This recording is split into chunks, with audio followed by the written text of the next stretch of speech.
All right, guys, thanks so much. Yeah, wild ride in some individual stocks this afternoon. We'll jump right into a few of them. And as we normally do this time of day, talk a little bit about review. First off, here are the markets right now.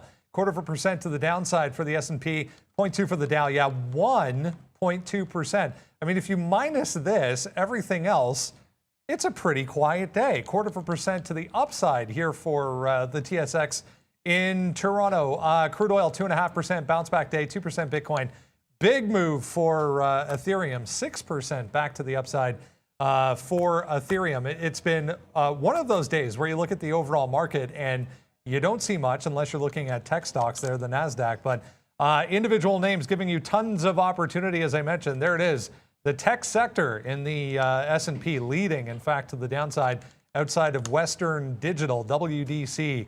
5.7% positive territory. Software names, semiconductors, even the hardware equipment makers in the red, even with Western Digital there. That's Best Buy. We talked about it. If you joined us in the pre-market, down 13% for BBY right now.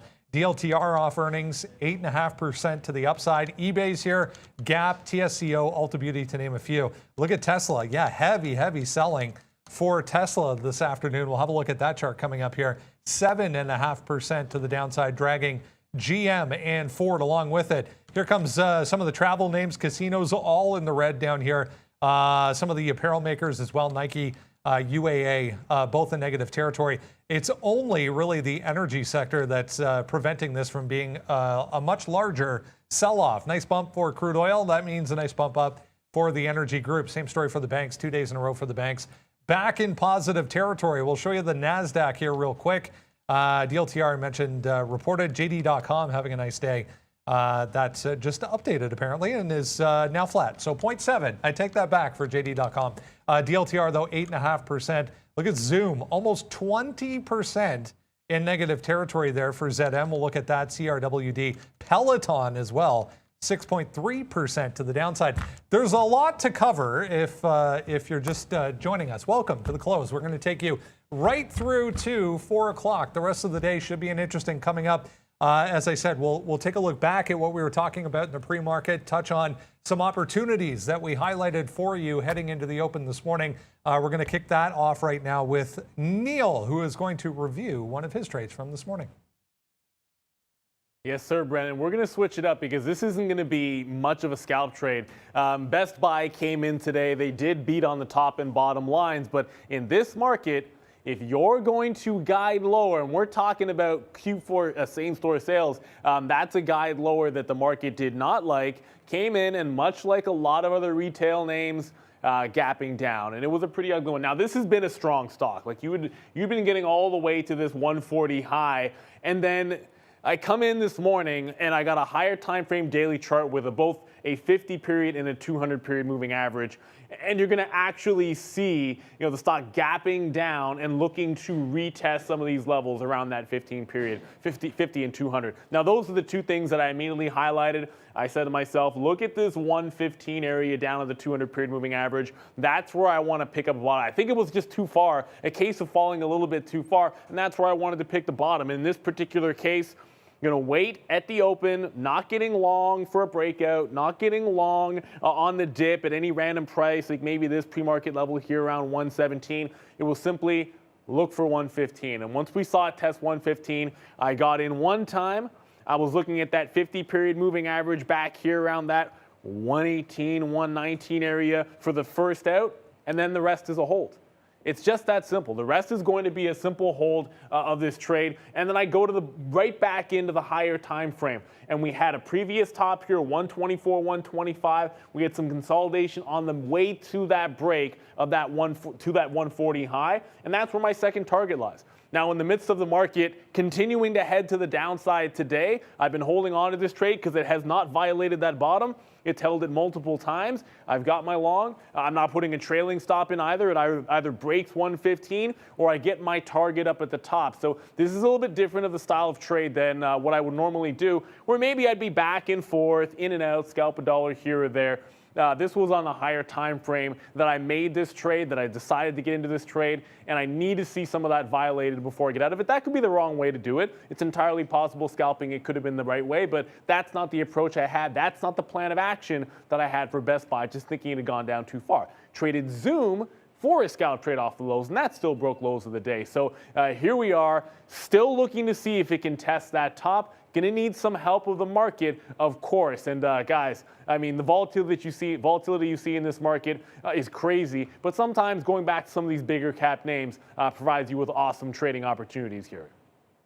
All right, we'll touch on Best Buy a little bit coming up here. We'll touch on a whole bunch of EV-related stocks as well, including Rivian coming off significantly here in the afternoon, along with Tesla. That will kick things off. Guys, if you're looking for the watch list, all of these talked about this morning in the pre-market. If you join us at 8:30 every morning, we go over all the stocks that are moving in the pre-market, talk a little bit about the news and the reason why they're moving, and then maybe tee up a few trade ideas for you. That is the link for the watch list if you need it. Yeah, Tesla now 6.6% to the downside here. You can see, guys, heavy selling this afternoon. Lots of volume still coming into this thing as we sit down here at 1070 now for Tesla. This is kind of dragging down the rest of the sector, it would appear.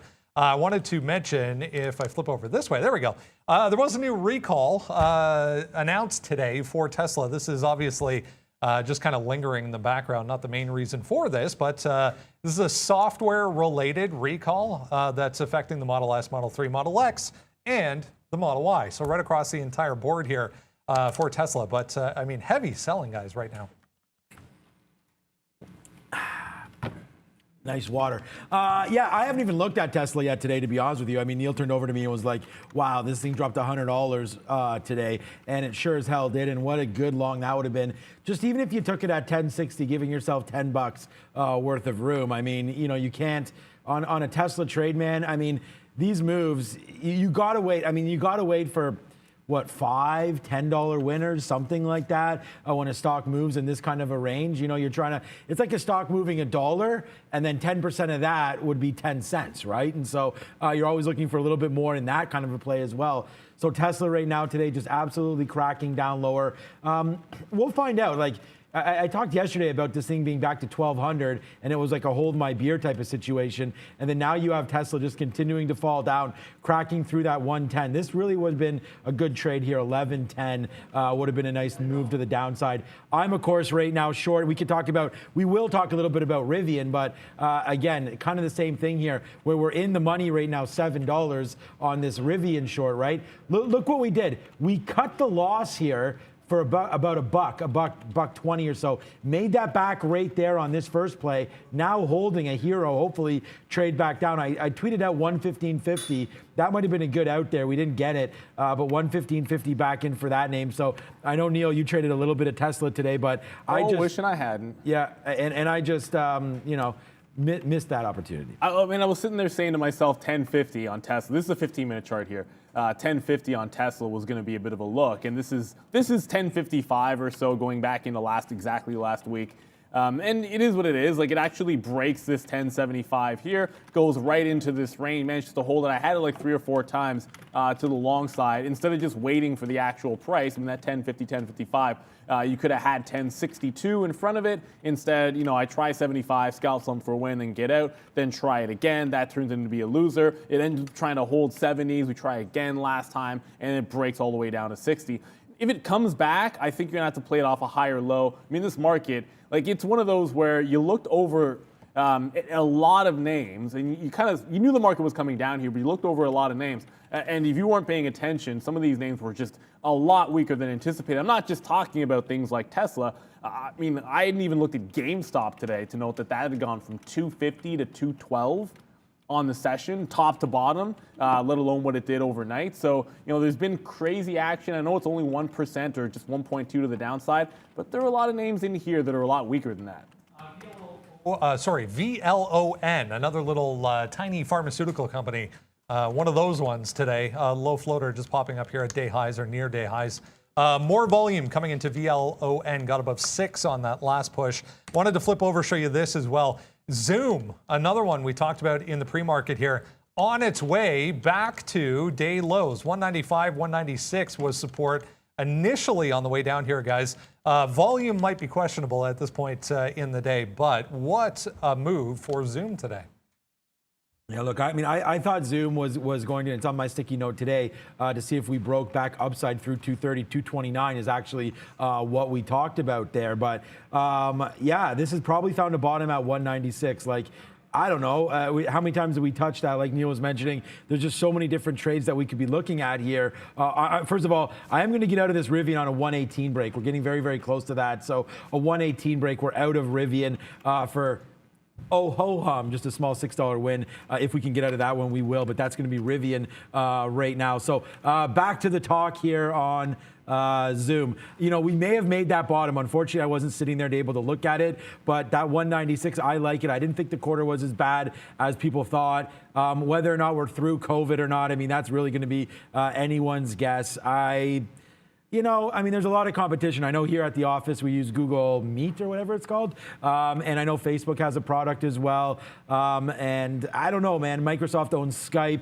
I just worry that if they can't find other revenue sources, then yeah, this is probably going to be one of those things. But they beat on the revenues, they beat on EPS, but I guess the guide is what the problem was. I like Zoom here. If we can retest anywhere down here, I think it's worth a long. It might even be now, but we're just focused again on Rivian and on Apple right now. But I do like Zoom, man. I think you can't go wrong buying something here and using even 190 maybe as an out. Yeah, I mean, the levels I liked this morning, we said was 196, and then I even had like pie in the sky on Zoom at 182 if things got out of hand. Clearly, you're not going to get to 182 today, but 196 did come in. Now, I tried 200 because 200 is 200. Had a win and then a loss, but then the 196 gave you a double bottom that worked back into 200, and we're still able to play off of this level as well. So, I mean, Zoom was on the radar today for a dip buy. It was going to be a scalp trade always, unlike Best Buy here today, but I think we might get another shot at that 196 in this market. And thank you, I give a shout out to Booyah for the super chat. And if you're long APVO, Booyah is probably a word you've used several times today if you're into that sort of a thing. But 20 even.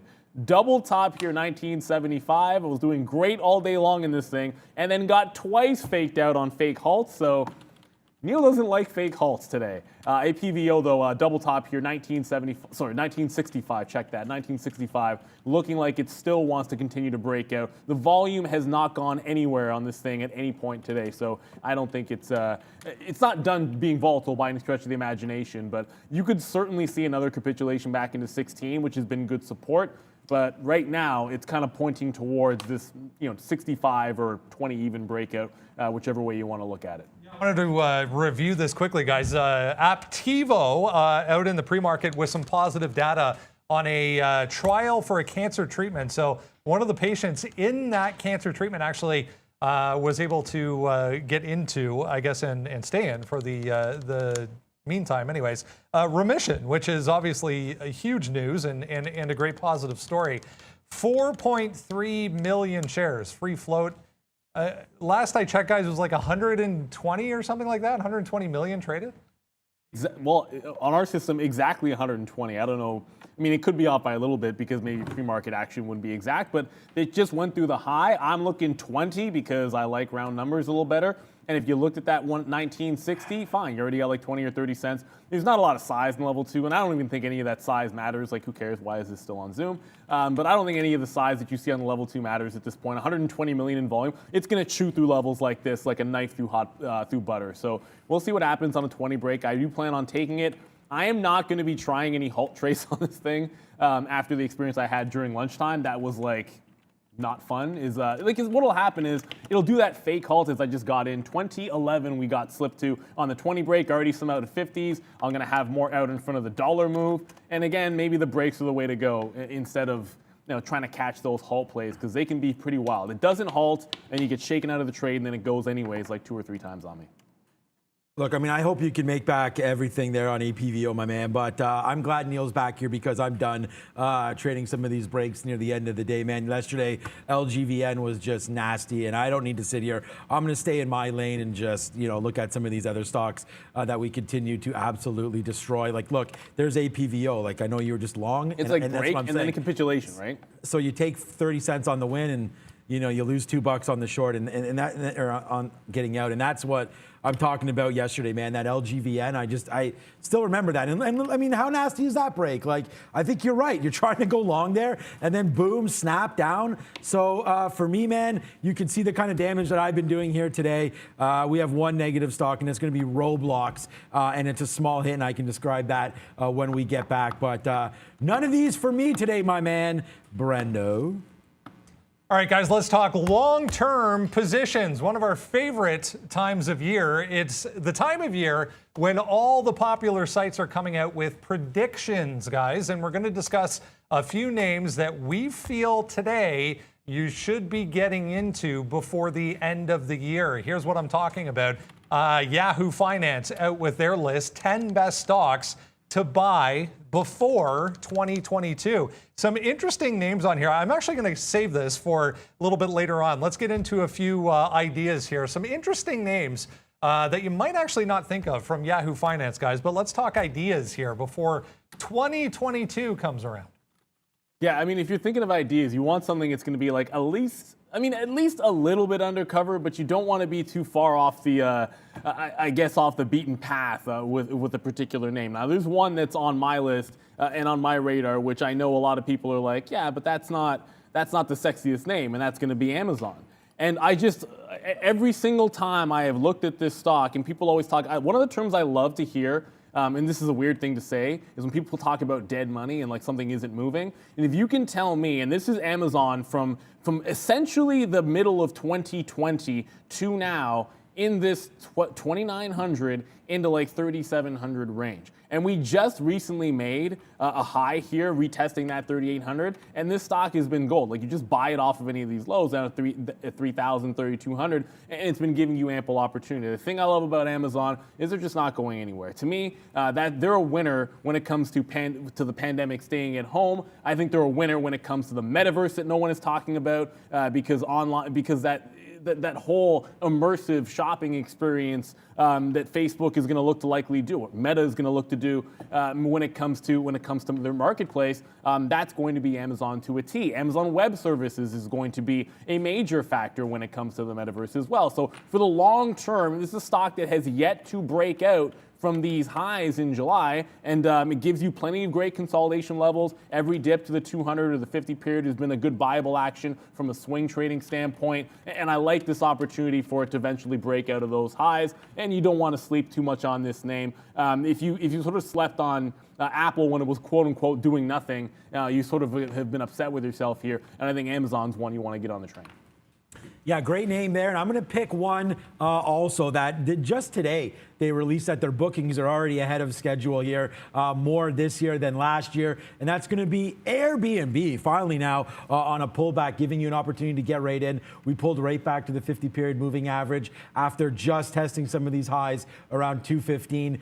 This big growth company, the reason why I like it, they don't own, obviously, any of their properties, right? They're simply just a rental business. And if you have a property that you're trying to, rent out, these guys, they have the platform, everything's there. We're talking about tech, we're talking about simplifying things. And I think this is maybe an undercover metaverse play as well. I mean, as Airbnb grows, I think the opportunity to start to show just more details about your rental, more details about your property. Like, you'll be able to just sort of use, one of those cameras to show everything, possibly live feeds, things like that of your property. I like Airbnb here, and I think it's come down to some decent levels where you can get this 165, 170. We've sort of been building into there. You are on this. You have the 200 period right here at about 165. And even worst case scenario, if we don't pick the absolute bottom here, I mean, do we really get back into 140? Some of these bottoms that we've already tested here. I mean, I don't know. With travel coming back now, I think there's more and more people are going to have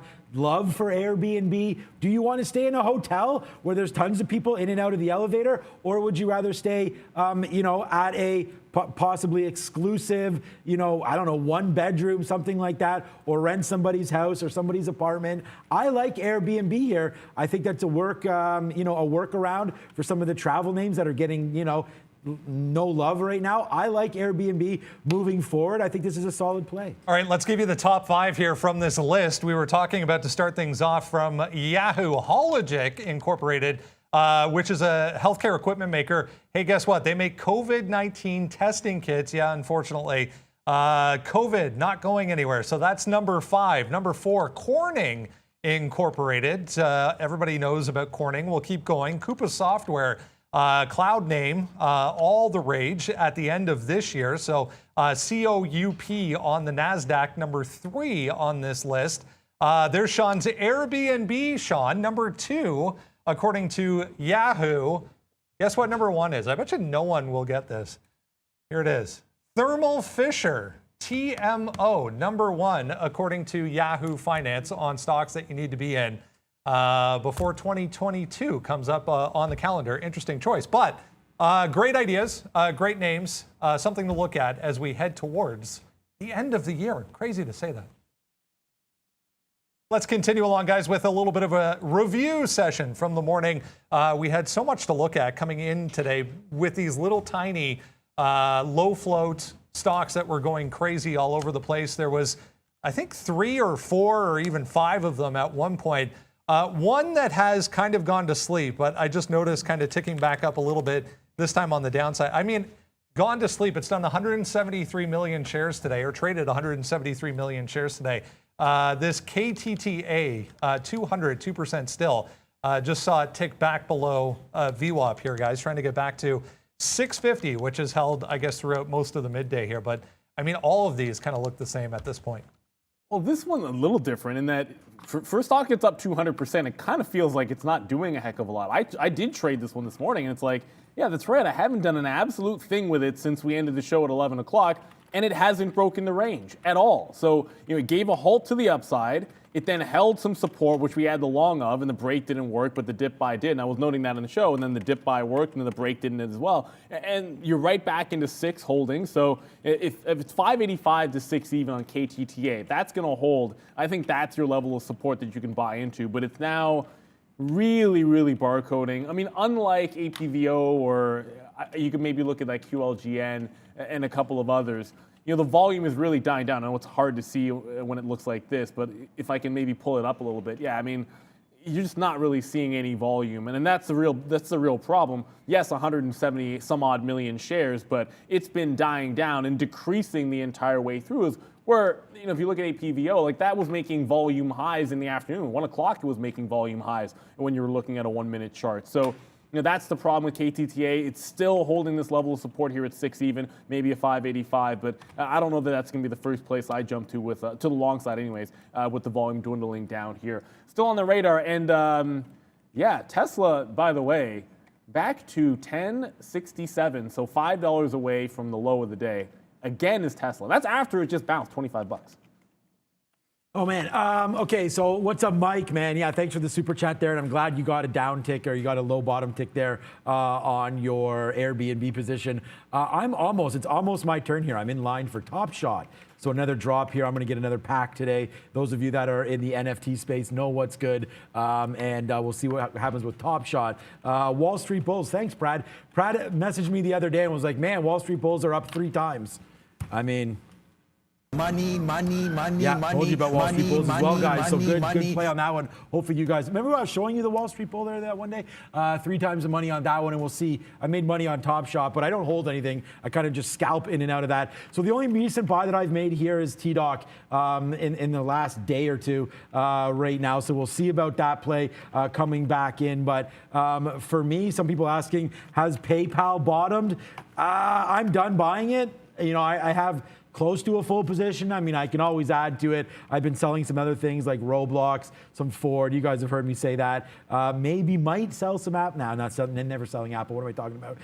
Nucor, Nike, things like that. But I don't know. I don't know where the PayPal bottom is, man. I mean, I think that if you're already in PayPal and you believe in the fintech space, which I still do, I just think it has to sort itself out, man. DeFi's coming through, blockchain, like everybody's talking about that. I wonder where PayPal is sort of, you know, where they're going to fit in all of that. But with that note, reminds me to a name that I think fits a little bit better. You know, if you're already in PayPal and you are slightly worried that some of the things happening over there might be, you know, specific to their business, well, I mean, look at Square. Square was just at 300, I guess, middle of the summer, August 11th was an all-time high there for Square. Would have been great to get out, but as you can see, just like PayPal, it is at a level right now that can probably be bought down at 200. I mean, you're basically getting back to a year ago. So as if Square didn't do anything at all the last year, and you're able to buy it one more time right now. So if you do like some of these, go Rivian, man. $7 in the money now on Rivian. If you did like Square or PayPal, I can't say now's a bad time, but there could be some more downward pressure now on some of these names. So just some talk. And I know you started with another name there, but some people asking me about some of this. So let's go, guys. We're going to the bottom now on Square. I like a long around 200 for a starter position, or even an average down if you're bought earlier. I think Square needs to be bought here. It's amazing. I just realized 206 again for Square. Let's go to the Chinese EV makers, because we had XPeng on the watch this morning after earnings blowout report. They even said they expect sales to rev up further as we head into the beginning of next year. Delivery numbers better than expected. I mean, the report itself, pretty good right across the board, as we've kind of been seeing over the past couple of months with XPeng. Maybe, you know, even taking a step towards the front of the list here as far as these Chinese EV makers are concerned. I mean, the point's been made by a lot, and we've said it here too, that everyone always gets enamored with NIO, and XPeng has been, it's just been performing better. They're starting to have consistently better delivery numbers. Their individual vehicle sales in China are better. I understand NIO has got a good footprint, or at least making a decent footprint over in Europe, and that's going to be important for them because the infrastructure in China probably supports XPeng, Li Auto, BYD, Tesla a little bit more so than it does specifically NIO, with their battery swapping technology being at the forefront. So, you know, today when the earnings were big, I know recently for me the better trade, or at least the trade that's made more sense, has been dip buying on NIO, because it's always a bit challenging on a breakout. So it gave you this. This is a 15-minute chart. This is literally yesterday's action. This is $50. This is the bottom here at 47. And I kept it pretty simple for myself, which is just long in front of the 47 and out in front of the 50. So it gave you a break to 54. We're right back into some of these lows as if none of that happened. But the difference in story between these names, again, is just a strong upward trend. We're still past this breakout at 48 and trying to challenge the lower highs up at 60. It's still a very good trend for XPeng, despite even some of the pullbacks that they do have. So, you know, you got to love the beat here. I think if you got to pick one of the Chinese names, I mean, you can't actually trade. BYD's not public, so you can't trade that one. But if you're going to pick a winner, obviously I like Tesla. But if you're going to pick a winner from the homegrown Chinese names, I think you can do a lot worse than going with XPeng over NIO. I always say XPeng because the stock name, and we had this discussion, why wouldn't they just make it XPEG? But it's because EV. Yep. XPEV. So it does make sense, even though it's frustrating for me as a day trader to always muck up that name. Yeah, a bit of sense there for sure. And this could have been the trade of the day. We were going back and forth, not sure what to do. But XPEV, man, I mean, wow. You know, on our watch list today, on the watch list and on my sticky note, wrong sticky note, this is it right here. And wow, what a great long that was. We absolutely hammered this long upside, man. I mean, these bids, we do have a tick out. We got out at 48 after buying some 49.50s, then we averaged in at 49. We take $1 hit on a small amount. And then once we noticed these these wicks here. And we talked about this yesterday on my favorite style of trade is picking up these wick bottoms. So as soon as you notice that, man, boom, we wait for it to go back. We bust at 48 long again. We take it again, and then it's just explosion here to the upside, including a $4 or $5 winner out at 53 and change rate there. That was just a keystroke error, so in and out. And now you can see what XPEV is doing. Just came right back into this level again. So is it a buy here? I don't know. I mean, whatever. I trade a completely different style here in the afternoon show, but XPEV, yeah, continues to work. I don't know. NEO will work as well. I like both these names. For me, neither one is investable, so I'm going to stay away. I mean, I don't think any of these Chinese names are investable names, but you guys can sort of, if you want to take a risk there, you can do that. I mean, I'd much, much rather die on a sort of an American company than a Chinese company, and it has nothing to do with anything other than politics, where I simply don't trust it. I mean, look at those Chinese education names, right? They're cruising, they're great, and all of a sudden, oh no, we're going to, unprivatize or make public education, and then those stocks get tanked down, right? Alibaba, although they didn't have a great report, they're at 52-week lows right now, Alibaba. Like, I don't know what else to do. I mean, obviously they're not the Amazon of China. There's Bilibili and there's JD and a few other names here, but Alibaba just continues to get murked on the downside. I mean, you want to talk about, I mean, I know, Neil, you picked some up, and so did I. I'm long in 200 here. We believe in this name, and then it absolutely just destroys you all the way down to the downside. So I'm done buying this. I mean, my price is like 208, something like that. Absolutely destroyed. Not going to average in on this. This is a long-term play for me. So for me to sit here and talk about, I think, like, I'm talking about long-term. I'm talking about 15 years here on this play. May even get out now. Should have got out on that report right there at 170. That would have been pretty nice. But I just don't trust these names. We've been destroying so many other stocks. Let's just stick with things that we know and trust. And honestly, if you're going to trade NEO or XPeng or anything like that, just why not buy Lucid or Fisker or Tesla or any of those names, GM, Ford, honestly. Just look at the action on GM. Look at the action on Ford. I think you can get a similar runway there. But GM's the one that gives you no headaches. Less upside in terms of like getting those crazy runs, but you're not sitting there like ever quivering that GM's going to fall too badly on you. Yeah, it depends. I mean, GM, I think it has fallen decently, though. It's chilling right now. But it's chilling right now. But I mean, the point, what I was getting at too, is that just American companies. I mean, you're gonna have. I mean, here's GM. We can look at GM here. I mean, I know I have Baba up, and we're talking about cars quickly here. But GM, all these stocks right now at recent highs. GM, Ford, we've been absolutely destroying these names. But can it still fall? Yes, it can. I mean, here you have a high of $64 back into 46. So that's chopped 50% off, or almost 50% off there. But look, nice moves to the upside, and you're near highs on some of these names. Just like XPEV, I think it can still work, but I just don't trust the political environment. President Biden, guys, currently speaking on inflation, specifically in the gasoline department. They released more of their reserves, oil reserves today in the U.S. to try and offset some of this gas shortage. But the market's not really reacting. Just a heads up, President Biden is speaking. We started the show off highlighting one name specifically, Peloton, that I kind of missed, that was down so much today. Now 5.3%, was down here 6% at the lows for Peloton.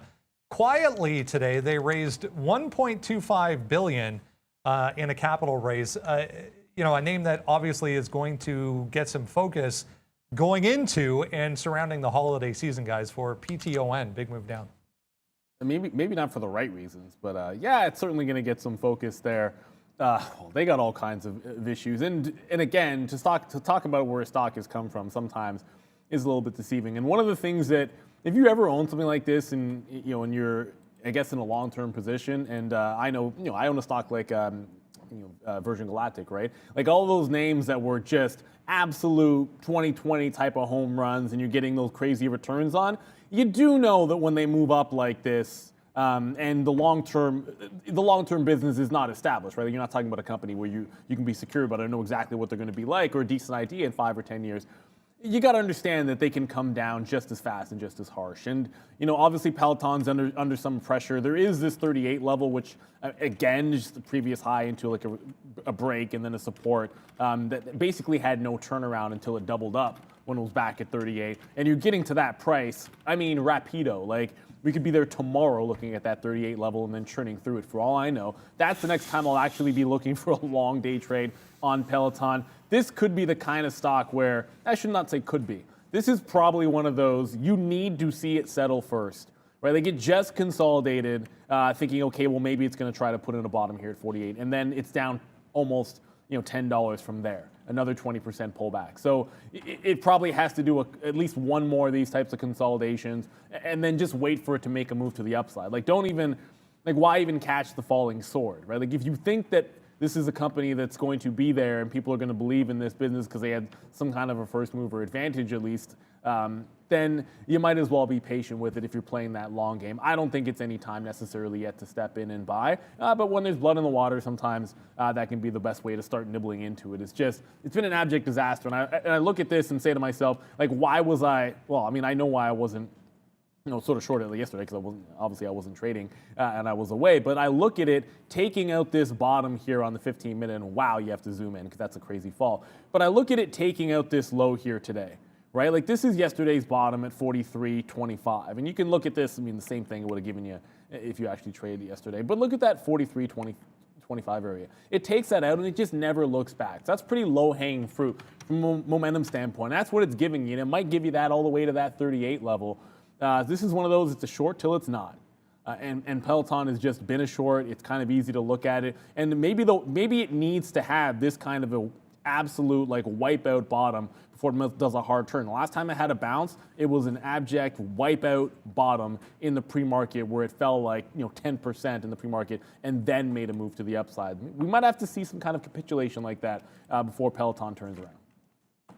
Look, we were talking about the market being way overheated, right? And I said this the last couple of days that we were due for a 4% or so pullback. And I think that, I don't know if we test back down here to 378 or not, but these high growth names continue to get smacked. And I think that as long as you're going to look at these names, and this is why, we keep talking about it, and I talk about getting out of DraftKings when it blew up upside. I talked about getting out of SoFi and I missed it at 23.24. Clear as day, right? Some of these trades I miss getting out, but I think the NASDAQ still has room to pull back. So if you're going to go 10% on 400, that gives us 10% of 400, obviously, is $40. That'll give us back down here to 360. So I don't think 10% is necessary, but I do think 4 or 5. So I still think we have a little bit of room to come back down. So I think the NASDAQ probably settles somewhere around here. These August highs, or I guess September highs there, I think we have a chance to retest back here about a 385 or so on the Qs. People thought I was crazy when I made some of those calls, but we did talk about this dip in here, and I said I think I said the S&P was going to go, I can't remember the call, but again, it was down. Every time I'm predicting these things, I'm not predicting huge drops. I think the NASDAQ is overheated. And the point is that, look, I own a lot of NASDAQ stocks, Microsoft, Facebook, Apple, Google, try to get the best of the best. But when you're going to play around with stocks like Peloton, Neil just did Peloton, so let's go with DraftKings here. Again, you're going to have to wait. This market is punishing, and I can look at my Palantir as well, right? The market is punishing these names. I sold DraftKings up here at $62. That was half ago. So, think about how much capital you've saved by raising it up here. Now you can buy double the shares. You can buy double the shares down here. And the same thing's been, said for when Neil's just talking about Virgin Galactic, Peloton, things like that. You can now put on a decent position if you believe some of these levels will hold. I'm a buyer a little bit lower. Neil talked about 38 on Peloton. I'm still been talking about the same levels on DraftKings, man. $32, $33. Let's go, Rivian, all the way back down. Here's another high growth name that we are currently short $7, $8. I say $8 now in the money on this Rivian trade. And we're all the way back down here right now. So we'll see if we can test it. But just another name here, some of these high growth names, and you brought us a beautiful one there. On not only is Peloton a high growth name, but they also missed last time. So you got to think that, look for some strong names that have actually beat. And that's why I look over at some of the financials, like a Morgan, like a JPM, some of these names that have gotten hit down here over the last little while when they don't sleep on TD Canada for the love, man. TD Bank. Yeah, get TD Bank as well. I mean, whatever you want. Any of those banks, all good. So have a look there as well. TD Bank's a good one. I mean, we can look at TD here quickly. TD. It's a shameful Canada plug right there, right? Yeah, but I mean, they're the largest bank, the largest Canadian bank with U.S. exposure. Yeah, exactly. So that's why. Yeah, so that's why you guys right there, you could see a nice move up lately on this bank, and we'll check out here on the daily chart again. Yeah, at highs. I mean, I own Canadian banks, obviously. Being here, I've owned these banks for decades. So TD Bank continues to work most Canadian banks around a 4 to 5% dividend. I'm not buying more at these highs, but I'd rather buy, like I said, something over there on the U.S. side, like a Morgan that's pulled back a little bit. It did get to 96, back up to 102 right now. But I'd rather buy a name that's not at the highs. But yeah, Canadian banks continue to work. Yeah, what a pullback, what a buy that was back at the end of the summer as well. For TD, CIBC, also looking very similar on the daily chart. I'll give you another one here that might fall into this category. Pfizer holding up a little bit better than rest. I can't keep my eye or take my eyes off this. APVO is just unbelievable volume right now. This buy program is pretty relentless. But there was a news story, guys, on Pfizer worth mentioning here. They're saying this COVID pill, so not the vaccine, the treatment, the therapeutic, the pill that came out, could be $24 billion in revenue next year for Pfizer. It was, or tried at least, to get higher initially this morning, up to 51.5, but we're kind of stuck top end of the range here. I mean, this is not a bad looking daily chart either. Yeah, I mean, for me, Pfizer, like I've sort of say, like I like dividend plays, and Pfizer's been a good one, and it was a pandemic play for me as well. And I think when you have stock that make moves like this, I'm always gonna sort of ring the register. I mean, if Pfizer was just doing its normal thing and chilling out and making small, more muted moves, then you probably wouldn't do much of anything except collect the dividend and hang on to it forever. But I think trimming has made sense here.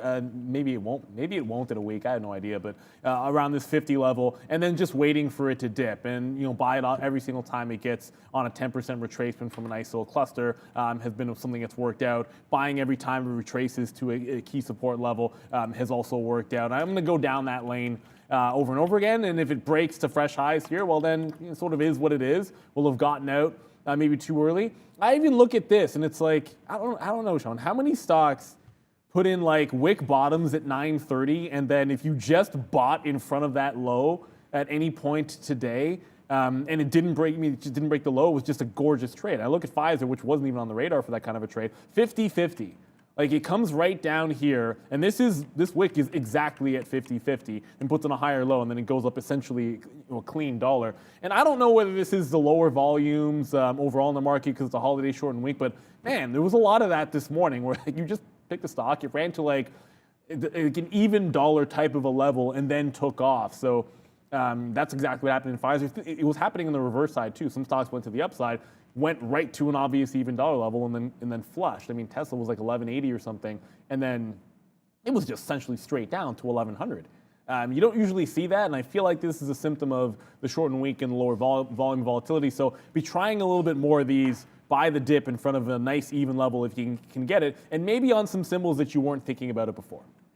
I do got to give a big shout out here to Dustin here because yes, I now do own a minority share in a professional football team. So I am now a owner of the Green Bay Packers. So yeah, exactly. 335. I don't know, where was it, Dustin? US. There it is. Yeah, right here. Shout out to Dustin. So $335 US, and I now own a piece of the Green Bay Packers. So yep, minority shareholder now. So rich in stocks and rich in franchise right now. So I'm glad to be a owner of a professional football team. So look, I didn't think that would ever happen in my life. It has, so thank you, Dustin. I wonder if you got that as well. Wall Street Insider looks like they agree with me on, agrees with Donkey Kong Plan. Good, yeah, good. So maybe they're watching the show. Thank you, Daryl, for that one as well. Yes, I cannot. Look, if I was the Bears, I'd be firing Matt Nagy anyways. And more importantly, if I was the Bears or the Lions or the Vikings,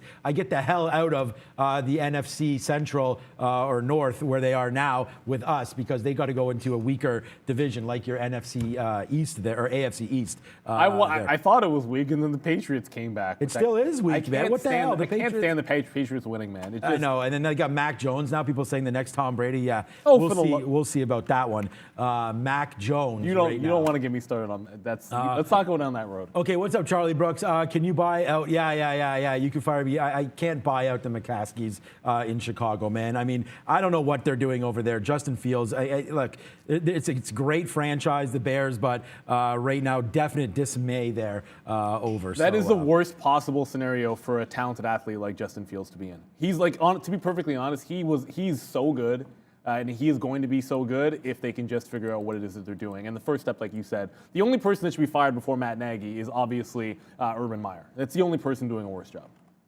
Yeah, no, there's Who's Urban Meyer. No, there's one more coach that needs to be fired too. I can't remember. Garrett already got whoever fired. the hell's in Detroit. I mean, I don't know. Well, I mean, that's been a nightmare. They don't even have a win. But they never had a chance. The roster's it's a mess, man. Yeah, well, they made that trade. I don't know. Got rid of Stafford and got Jared Goff, who's a POS as well. Okay, $50 right here for Pfizer. Look, we talked about Pfizer early. Then I got sidetracked. You want to talk about sports, man? I can talk all day. But look, Pfizer, obviously a smart move ringing the register. I think it's way overheated here. You got to buy Pfizer back down 44, 45, 46, back down to the 50 period.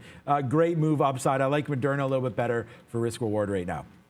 QLGN just trying to get its head above water here a little bit. I mean, it's up 100%, but you know, some volume coming back in is what I'm trying to say.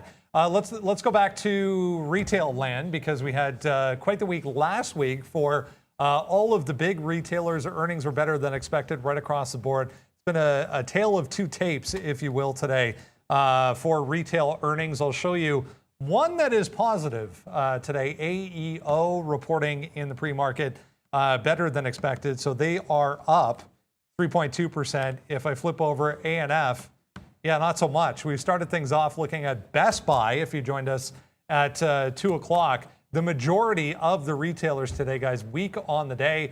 DKS was another one, still to the downside despite a decent report for them. So ANF, AEO, kind of going in opposite directions.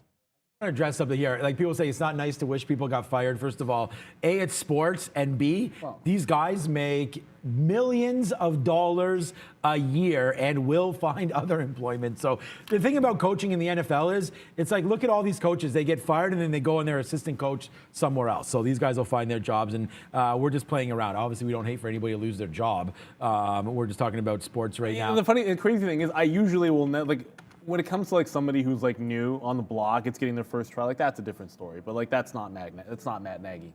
That's the reality. And to be honest, like what Matt Nagy did actually puts the players' health in jeopardy. I just want this American Eagle here, just on context. It's actually been trying to break out. When you see something like this on earnings on a day where some of the other retail names got punked, sometimes looking at a resistance level like that, 29, should have been worth it. It hasn't moved a heck of a lot, but I look at this here today and the lack of an inability for it to really, break out a second time, and then worry at least a little bit about Nordstrom's that's reporting tonight, because that's a stock that can be violent coming to tomorrow.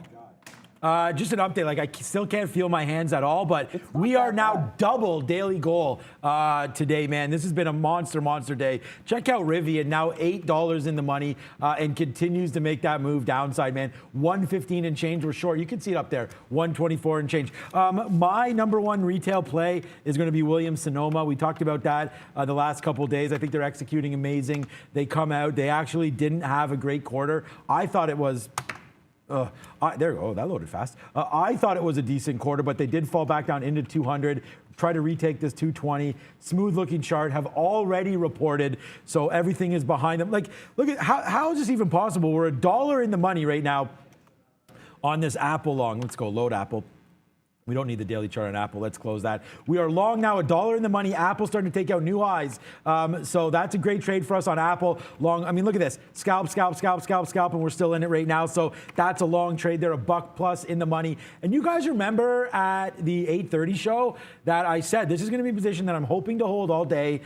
This Apple trade, we were able to get out and then scalp it in, and we still have part of this trade on, as you are seeing right now. Use a witness to this right now. And then so we have this beautiful long, and then we actually have the Rivian short right now as well. That's printing all the way from up here. So you want to talk about nice, like this $10 now in the money and still trying to make new lows. I'm going to see Rivian maybe down here at 113 today. I want to buy this name, but like I was saying about to Greg, and we did that Airbnb thing, like, you know, I don't know if it's time to buy anything yet. Like I said, that's why I talked about the Qs. I think we're going down nicely here on those numbers, and we'll wait to see if it does retrace. I could be completely wrong, but I think this is a good time to start any positions. Like, I want to get some Rivian. I still think we look at that $100 mark again, so we'll have a check there. Apple debating just getting out, but I want to hold this the rest of the day because the NASDAQ, nice little rally here. Maybe we're wrong. Maybe we don't finish at lows, and we could take out this 16,250 right now and start to see something higher. We're going to try to look at this Rivian trade one more time as well.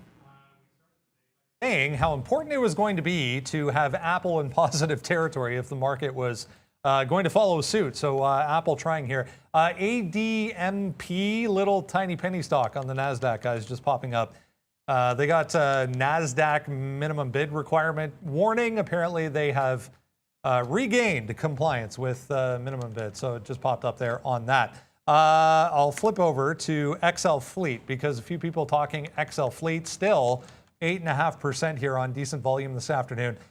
Kind of looking like it might want to try and head back northbound here with the overall market. Up on a government contract today, making a few, Sean, a little more happy. Yeah, good one. Look, thank God I was able to get out of 20% earlier at 6.25. So we did that already. And remember, I told you that this reminds you of Palantir. Good news, not good news, doesn't matter. XL Fleet down with XL Fleet, and unfortunately, that's all it's been doing all day. I haven't traded this one time here. I don't believe in that move to the upside here today. We didn't know much about it, but we played the momentum, was able to get out. Now you're seeing well, you're not seeing maybe full screen there, Lucas, if you can. Yeah, there it is. So now you're seeing the volume, guys, just absolutely dying off here. So a lot of interest in this name early, faded out, feeling pretty smart that we didn't even look at this thing here today. If anything, I wanted to go short, but just couldn't wrap my head around everything here. So this name's been absolutely destroyed. I don't even like it anymore. Well, I mean, I like it and got out of some of it. It's going to be a loser for me. Like I said, trying to raise some capital. Oh, yeah, and by the way, good call out, Mike, on that one. Remember when I said Airbnb was a good buy at 176? Well, there it is, man. And again, I think for long term, I still think you have a little bit of runway on Airbnb, possibly even a little bit lower. But that's why I just did Airbnb, man. I picked the stock. I think this is a great level to start. Not all stocks are good to start at these levels. I like Airbnb here, 178 even, to start your position for the long term. Going to go with this earlier mover, QLGM, which again is testing highs. I mean, pick out the names, this 100% club, and this week they just seem like they are determined to go. Several times, we did have it in the morning, short off $3, and then eventually got stopped out, did not hold on to the last of it. It was then a failed break at $3. So it's not really a head and shoulders, but another test. On the way up here, I didn't take it. It then stalled at 98, and then when it failed, I then jumped into it. I already scalped out 10 cents. I'm not looking to add to this position at this point. Either turns off that $3, does not test the high, and I can get it back down to 70s, and then back into a 250 level. But this could be another one that headed for a late day break. We still have over an hour to go in the session. This is now a triple top on this stock. There are some levels, if you go to the daily past this 3, I mean, you're going to look at 340 here, and if things get absolutely out of hand, 450 sets up as a bit of a level here on QLGN volume. Much like what we've been talking about, on some of these names, volume just not really tapering off. It continues to try to make these volume spikes, the latest one, into $3 for the third time. But I'm fading it, at that $3 level, which did work the first time I did it. What was that level? 240, I guess, as you were saying there. There was a bid that just wouldn't go away. Prog, P-R-O-G, I just saw having quite the day as well. 50 million shares traded on PROG today. We're trying to close some of this gap on the daily chart back to 350, which is way down here. So maybe still some room to go. 14% right now. I'll show you why.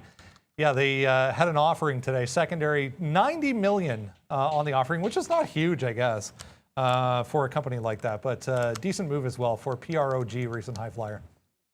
I thought that stock was dead. Yeah, just an update before we look at Prague here. I'm going to get the Rivian on a 117.50 break or so we're going to watch out for that. I'm not going to give it to 118. What's the point? I mean, I think if we hit that's 117, we probably test this 118 and then start to move higher. And I'm not going to give it back to VWAP here. I don't think that matters on this stock right now. I can't see any valuable VWAP spots here at all. So we're going to give this back to this little level right here, which is actually my area of concern. It looks like we're getting right up. It's just right here. We've tipped out too many times, so that's going to be 117.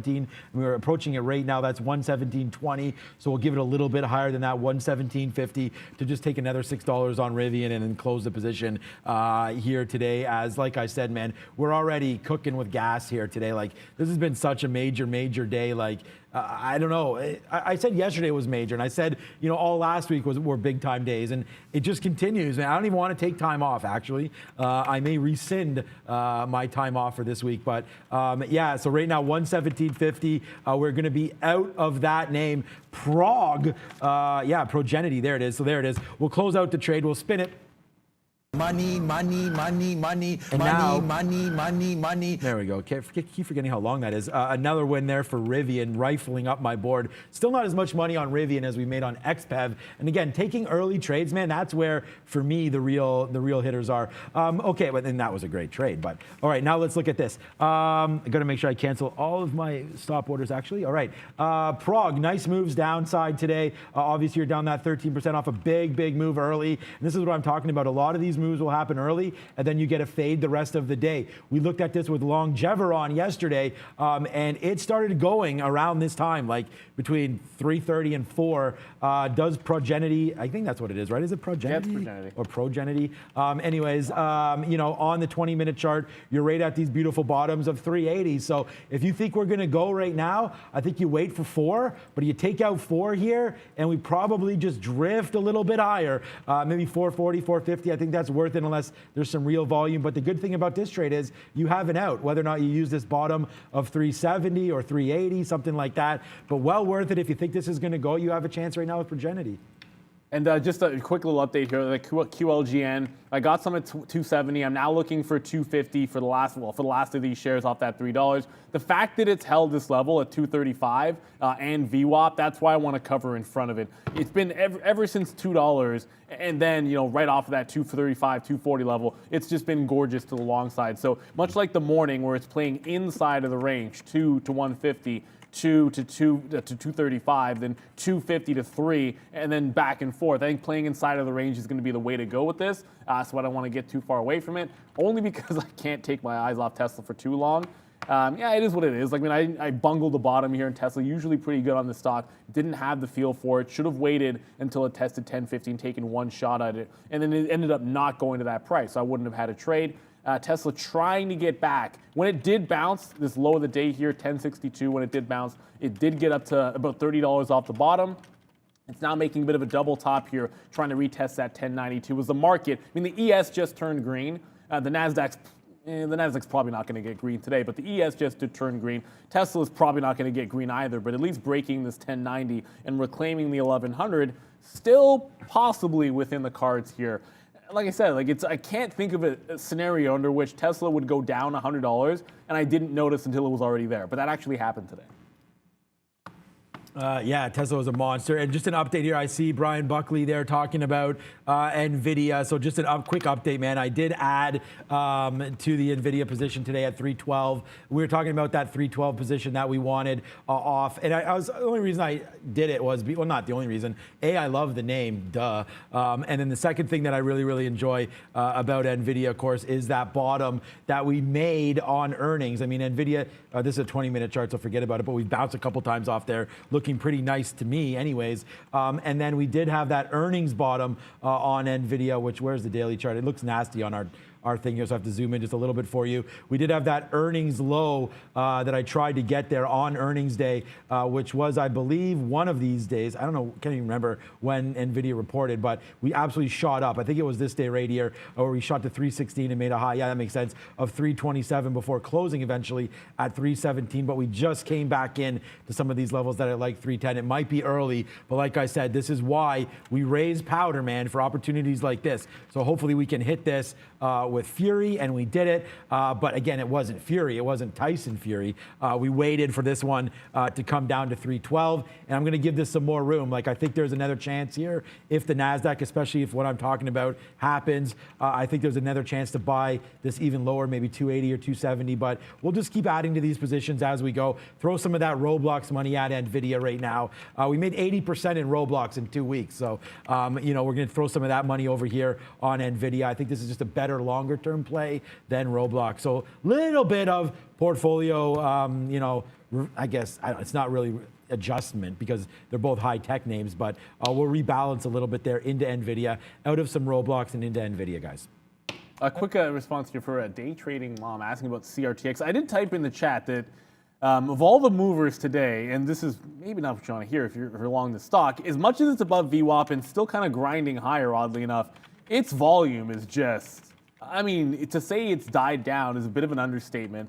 And looking at the spread here, the spread's actually even opening up from time to time. So the liquidity is, you know, during a holiday week, you can get lower liquidity, but liquidity's not great either. I look at where it failed today, and that's sort of like a classic right into like this previous lower high, which oddly enough, when this came out, like this was like a 690 support, couldn't get back to that here in today's action. So there are some signs for concern that dwindling volume off a classical failure on the daily chart, you know, it's the only, like I said, the positive sign here is when I go to the 1 minute and can show you that all of this is holding up above VWAP, and it put in a capitulation bottom that wanted to grind higher. I'm just not used to seeing that happen on really, really weak volume, but that's exactly the case here. So you know, technically usually looks pretty weak, but somehow holding up without volume. So no one's coming in to dump this thing, which is odd. We'll see what happens going into the close. Speaking of stocks that are getting, well, they're not getting dumped, but APVO retested that high at 22.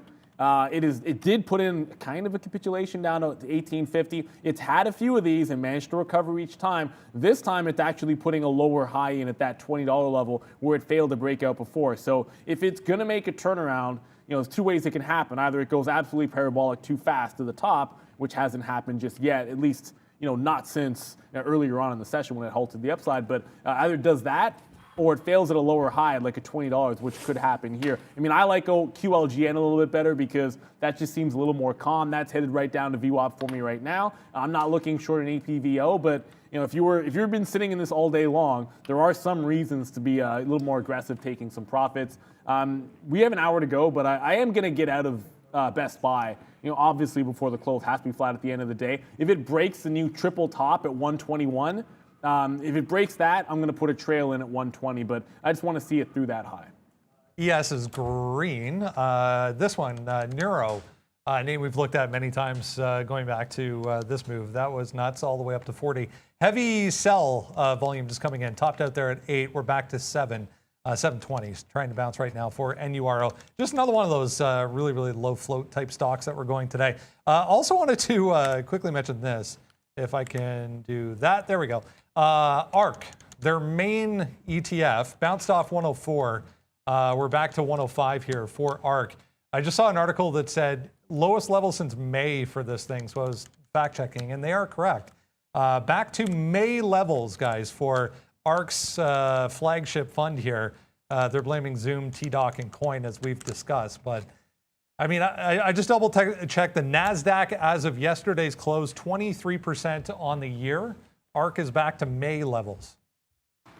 Yeah, ARK is not even up on the year, right? We talked about this before. So NASDAQ up. I thought NASDAQ's up a lot more than 23% on the year. That seems low to me, but I'll go with Brendan on that one.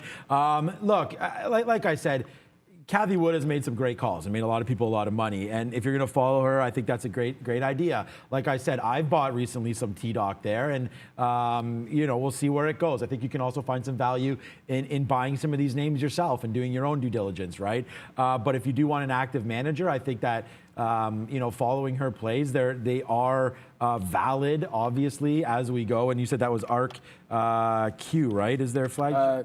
K. Okay, so RQ, I mean, that's going to be their technology. We can go ARKK there and just have a look, man. I mean, like 105, very, very big time lows here. You're down much more aggressively than the market, as you just brought up again, Brendan. So look, whether or not you want to invest with her is up to you. But if you think that again, it's the inflation, it's the rates, it's everything.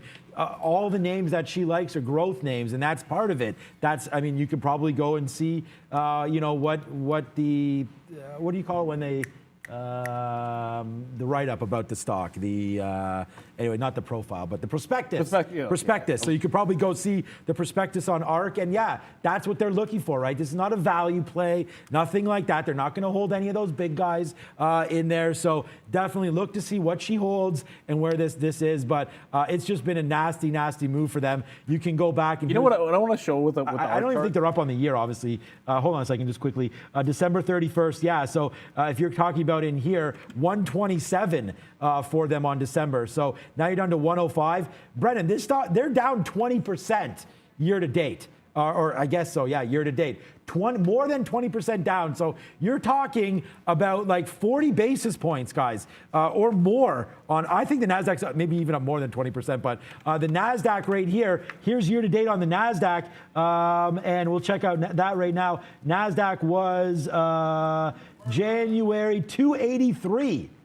So yeah, you're up huge on this one, a much, much bigger difference. What did you want to say? No, I just wanted to quickly show this. Like this, if you look at the daily chart, you can pull back and then kind of cherry pick and choose this when I made a 60 top and then came all the way back into $40 into a double support. This is in 2019 support levels and then 2020, and then look at what happened. It absolutely broke out, and you're getting essentially the same kind of pattern. Now it's got room to this level here at like 95, 96, where it could make another double bottom and then potentially give you another run. So I think it's got room to support, to its support if you like it, or you could just wait for it to break back out to the upside, which, it's always about a long-term look with Cathie Wood or anybody. But Brendo, some more names for us. I was just going to say, guys, I was actually looking at the August column on the sheet I was looking at.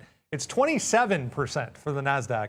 It was 23% in August of this year. So, yeah, to say the least, crazy move back to the upside.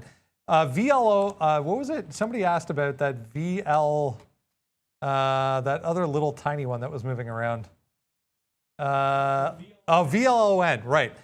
There was an upgrade. Wainwright initiated that. All you need to know about this is another one of these.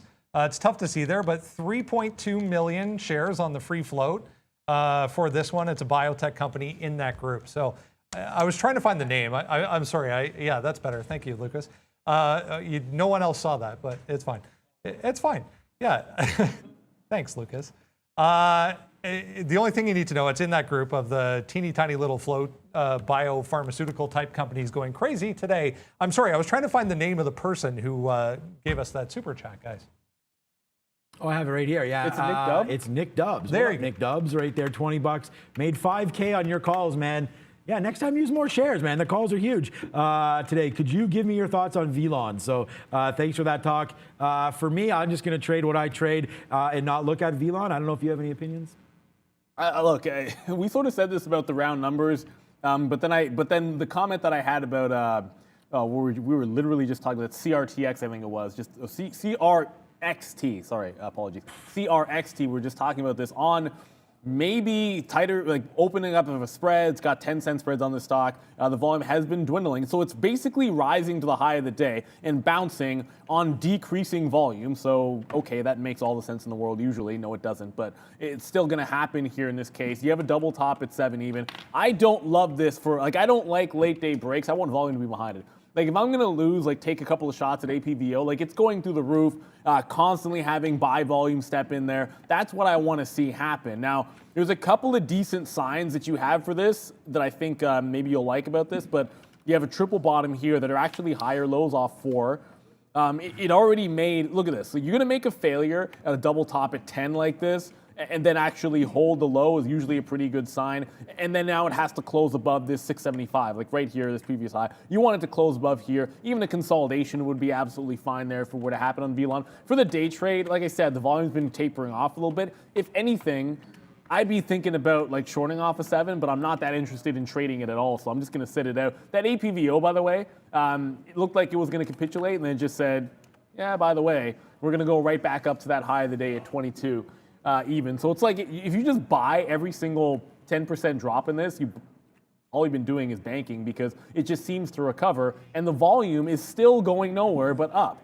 145 million shares on the day now traded. Tesla still holding about that 1090 level. And just to go back to that QLGN, by the way, it didn't go all the way to VWAP. I was sitting at 55. It went to 58. Now it's back up to 275. So this is one I am not averaging into. If it goes back up to 3, I'm just going to get out of Dodge if it breaks 3 even. Another name here, which, doing pretty solid volume, going to approach 200 million shares and holding near the high of the day, but it hasn't had quite the drop off in volume that something like Velon has had there. And again, it's so much different than if you have it and you're in the money or you're looking to make a play on it. And if you're in the money on Velon, yes, it's holding near the high, so there's some support levels you can go to. But for a day trade, you needed to be doing something here, which on volume would be the preference, strong preference. Oh man, yeah, thanks guys. Yeah, good super chat. Thank you for that as much there. Let's have a quick look at this, and I wanted to look at, well, first of all, I mean, how cash money is this Apple call rate downside here again? And thank you again, guys, for watching everything that we've done here today. And I'm just going to call up one more time the sticky note because, again, 18 million views now on all of our sites. So that's absolutely fantastic. There's XPEB 4950. I mean, you can see that trade. But I also want to talk about 50 level here on Lucid. Now, we missed it, guys. And there's Rivian. We missed this 50 level on Lucid. Talked about it there. Please, I'm going to tweet this out. Please follow, retweet everything, the sticky note as well if you guys can. But let's check out that Lucid level right now if we can. How does that Lucid 50 level feel like right now? I mean, how good was it? Hold here, hold. And sure, it dips down 50 cents. I mean, you're not going to get out of Rivian for that or Lucid for that. And then there it is, man. So now you're at $53. So I wish I would have sat here at $50 on Lucid, but missed those trades. Obviously, we've taken bigger positions on Rivian today, and now we have that Apple. And I want to check back in on Ford quickly here again as well, because, yeah, all right, Ford. So, yeah, we talked about this yesterday with Arun. There's been a couple times where Ford's hit this all-time high, well, not all-time high, but 21-year high, and I'm glad to be a part of this, by the way, as well, of 2080. We hit it yesterday as well, man. We got as high as 2070 before coming back in. So we've actually really done quite well on Ford. We haven't traded it today. My tickets aren't in from yesterday. But yesterday we had the 20 break. We had the reload as well. We had the 2050 break somewhere in here, all the way to the top side, and there's that 2080 as a high, and we get close to that again today. So watch out for Ford here. These bottoms have been pretty good, but I'm a little bit nervous that it possibly breaks some of these bottoms. Ford at some point looks like it has had a problem breaking through that 21 level. So looking for a little bit of a pullback in this name as well, guys. Ford, just another name to look at here today, as it may, if the market continues to go down here, obviously it's made a nice move up. The S&P's just turned green, but if it doesn't, we'll look to see if Ford can hold 20. So before I went on vacation, well, I guess it was like a couple of days off. I don't know if I can call it like an actual vacation because I actually need to leave the country or do something a little more crazy. But I did mention that someone asked it, like what I thought about Lemonade, and I said, wait, please wait. The report stunk. I'm not going to repeat everything I said, but then also they made an all-stock acquisition. So Daryl, if you're looking at this, I personally am waiting until we get right back, and we're actually almost there. We'll probably get there tomorrow. And looking at these 45 to 48, 40, well, it's 46 and a half, but we'll call it like 48, 45 to 48. We get back to these prices, and that's when I would start buying in Lemonade. And again, this is about like where do you want to pick something up on value that you happen to like, and getting the discount is what makes sense to me. And at the end of the day, like you have to consider, like I said, how fast these will go up, and especially these, like no revenue, low revenue, high valuation, whatever frame you want to put on them, as fast as they go up. In this kind of an environment, they're going to get absolutely punished. And if you don't think, if you are buying Lemonade for the long term, like I will be when it gets to 45 to 48, like I just said, if you don't think it can take out the low and do what Peloton is doing, then you shouldn't be invested in something like it, quite frankly, because it absolutely could. And that's a certain reality. Like they've got a couple of years of runway in cash. So they are pretty strong in terms of that regard. But for a turnaround play, I think you nibble in, and then I wait patiently for some fresh lows, and I give it that time horizon. And if they haven't turned it around, then I cut bait in a couple of years, or probably out in front of it, because everyone's going to run to the exits in 2024 if they haven't made a turnaround. Brendo? The market trying to make a run back to, we're positive, so there's that. Volume coming in here to one of the retailers we were talking about, Dick's Sporting Goods, just popping up here, guys, through that last little pivot there. Just took out that high on decent buy through 135. So buy volume coming in. Still down 3.5% for DKS. What a good recovery. Like, Dick's was the one this morning that was just, how strong that report was. I was just like, really? I couldn't believe how far it was down. Now, I mean, the reason I liked Best Buy was certainly the levels that I could lean into for the trade. And that's what it always comes down to for me. Does it have a setup that I'm going to like? And that was the ability to trade off of the 200 period moving average in the case of Best Buy. And Dick's, which I also thought had come down too far and should have been a buy on the dip, well, I didn't have a trade. It's like, it could be like, yeah, buy the dip on Dick's. I don't know where. And I didn't know where, quite frankly, and that's why I didn't have an execution on it and did in Best Buy. Now, ultimately, it finds a really good bottom, and then on volume breaks out here, still negative on the session. So that kind of shows you the environment that Nordstrom is going to be reporting into here today. Thankfully, once again, this QLGN has managed to make a turn, just because we'll update some of the stocks we're trading. Has made a turn off of 290. That's a lower high. Even though my price is 89, it turned at 90. There's nothing special about 90. It reversed at 3 even. And then the first consolidation was at 90, and that's where I got the shares. Tesla's back to 1100. So, of course, Tesla's back to 1100. That should have been a much better play for me. Or none at all is the other way that it could have happened. Still waiting for 121 to go on Best Buy, which we were just talking about. Oh, come on. If you don't put it the first time, load. Look at Airbnb, man. 180 right now, Airbnb. Boom, punch that out. Yeah, my share's not loading either. We just talked about Airbnb. What time did we talk about it? Like, was it 2 o'clock? Down here at 176? Recommended it for 2022, but should have recommended it for today. So, wow, yeah, not a good trade by missing that. But look at these bottoms, 175 and so on. And glad we mentioned Airbnb to you guys as well. And then also, I don't know if adding NVIDIA today was going to be a good call down there, but we did do that. So we'll see where NVIDIA goes now, trying to break through. Even that 312, like that was a good punch long again. I'm super happy though with Apple. I did not dip buy any of this, but we've been buying it all day, and Scalp City continues to win for me here. We only have one negative name for me trading today. So there's been Apple there, NVIDIA. We've talked about trading that here today. And again, just back and forth here, not doing much. And then that smooth $1 right there. Again, this is a 322 break early, out 323, that's $1. Then out the next Pete for flat, and then right there another $1. So I don't know what's going to show on the board. We should be up around $2 or so on NVIDIA today. Absolutely destroyed Palantir here in the morning. Let it drop all the way back, all the way down. Lucky as whatever to get this print, man. We basically got the low of the day early on that one. Boom it to the upside. But that wick bottom there, like, I'm just lucky to get that, but we would have been long somewhere in here anyways. I love taking longs off those wick bottoms. That's my #1 setup, and we talked about that. It did fall back down, and the reason why I don't have any bids in here is because I'm going to continue to basically do the same thing.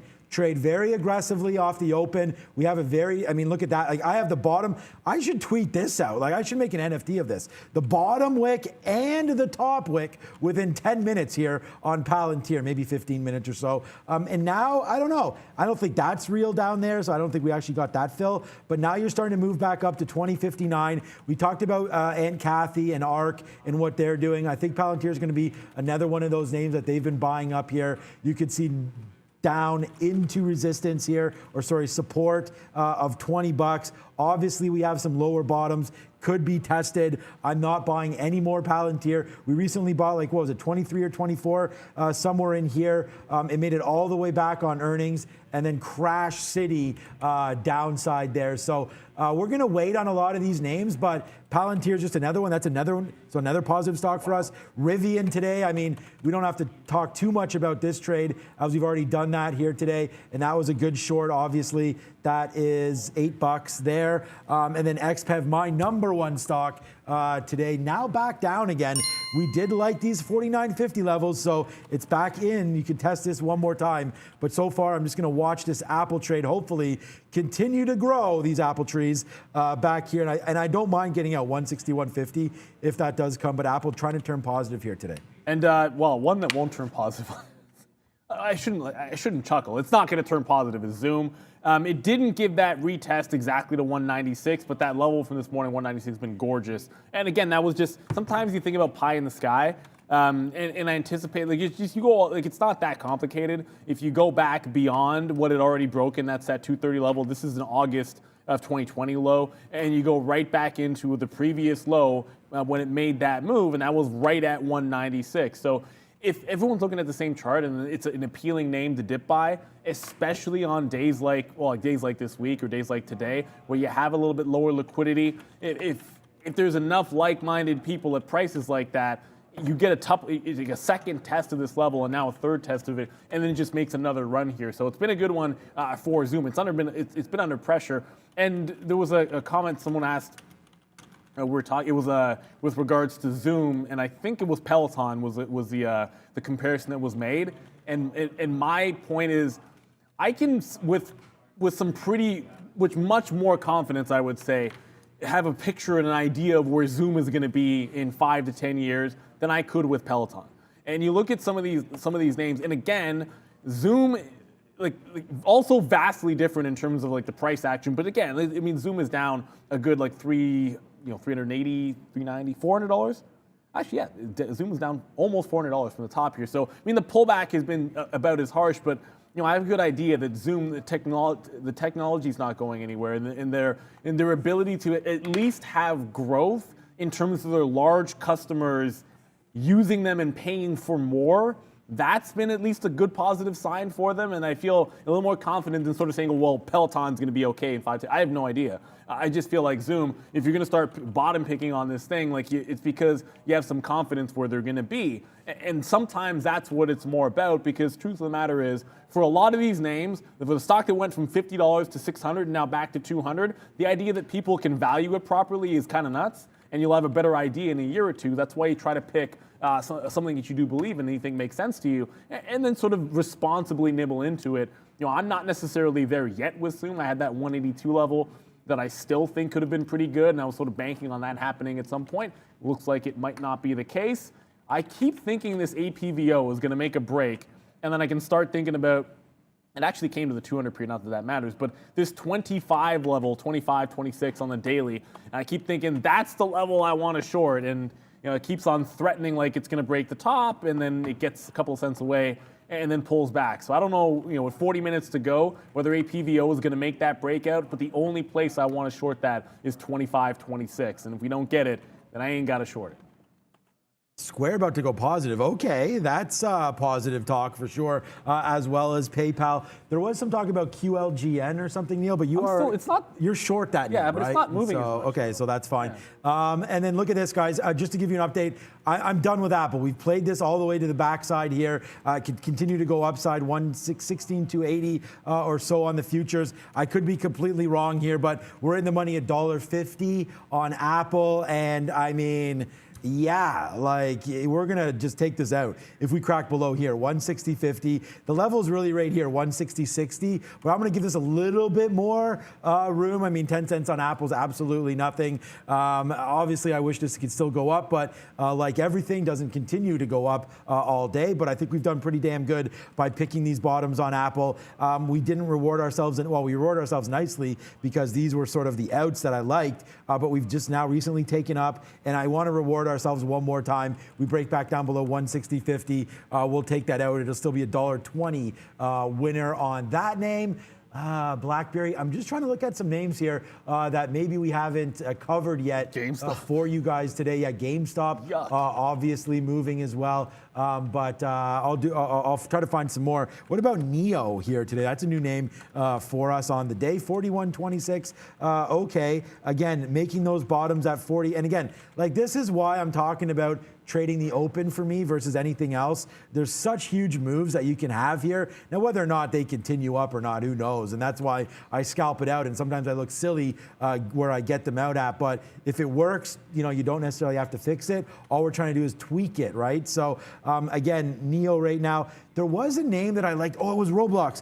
It was Roblox. That's the new name that I liked, because look at this right now, and you know, 117.50 or so on Roblox. You know, I'm not convinced the market wants to go up. But again, a very, very strong name. Look at this level right here on Roblox. Maybe I can zoom in just a little bit more, even more than that.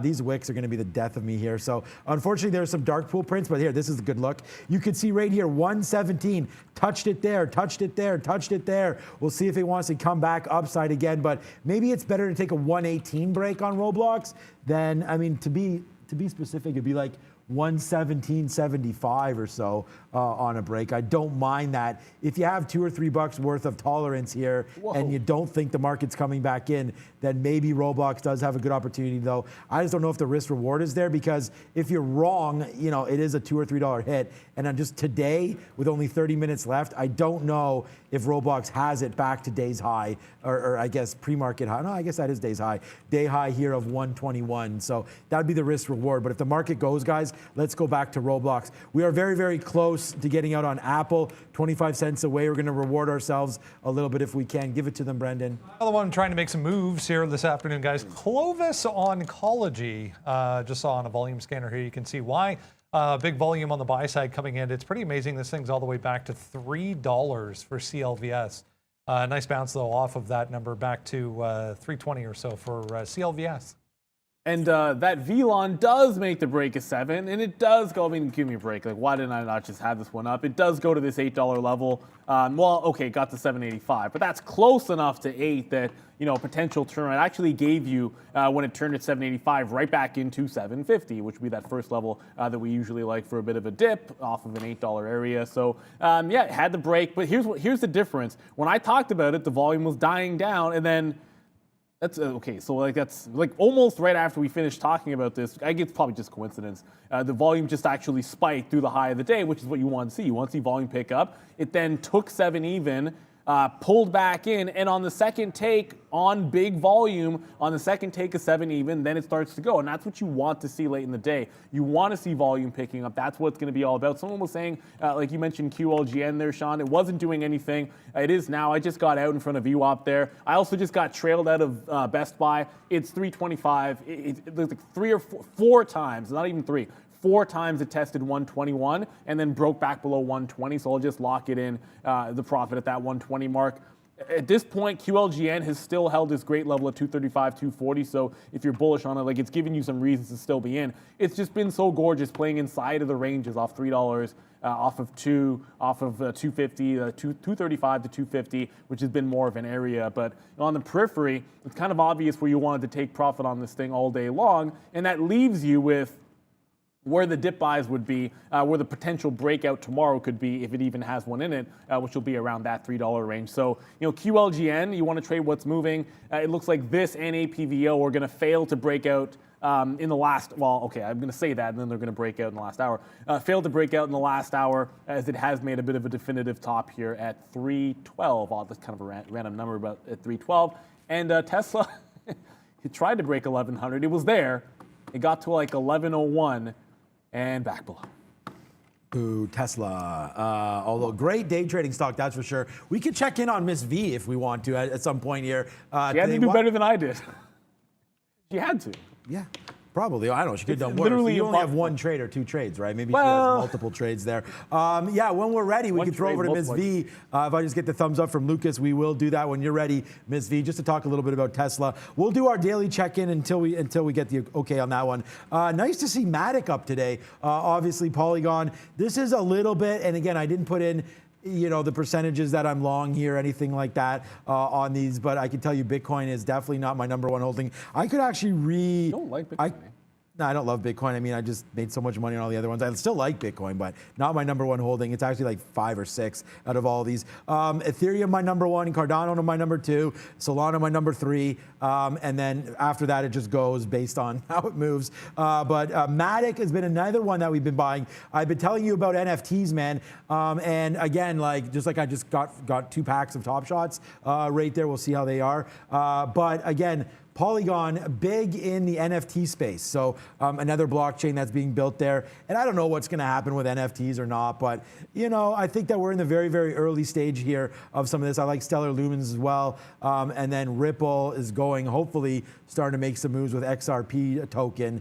And again, you look at some of these values, you know, you have 1 trillion there for Bitcoin, half of that for Ethereum. And then after that, it's kind of not much. You can see the rankings here. Solana number 5, Cardano number 6. So, I mean, I'm holding a lot of the big boys here, and that's done on purpose. You see the way I trade. You see kind of the stocks I'm talking about with buying NVIDIA and things like that. There are tons of coins, man. I've basically lost a lot of money buying altcoins. Like I remember back in the day when I was long Ethereum at 300, 400, stuff like this. I mean, same story true of a lot of you guys. You know, I sent coins over to some of these other places, minting some of these altcoins that just never really turned out, right? So, I mean, I can't believe that how much, you know, we'd be in the money if we still held some of those Ethereum. So that's the plan now. Buying on dips. My most recent buy was at 4K.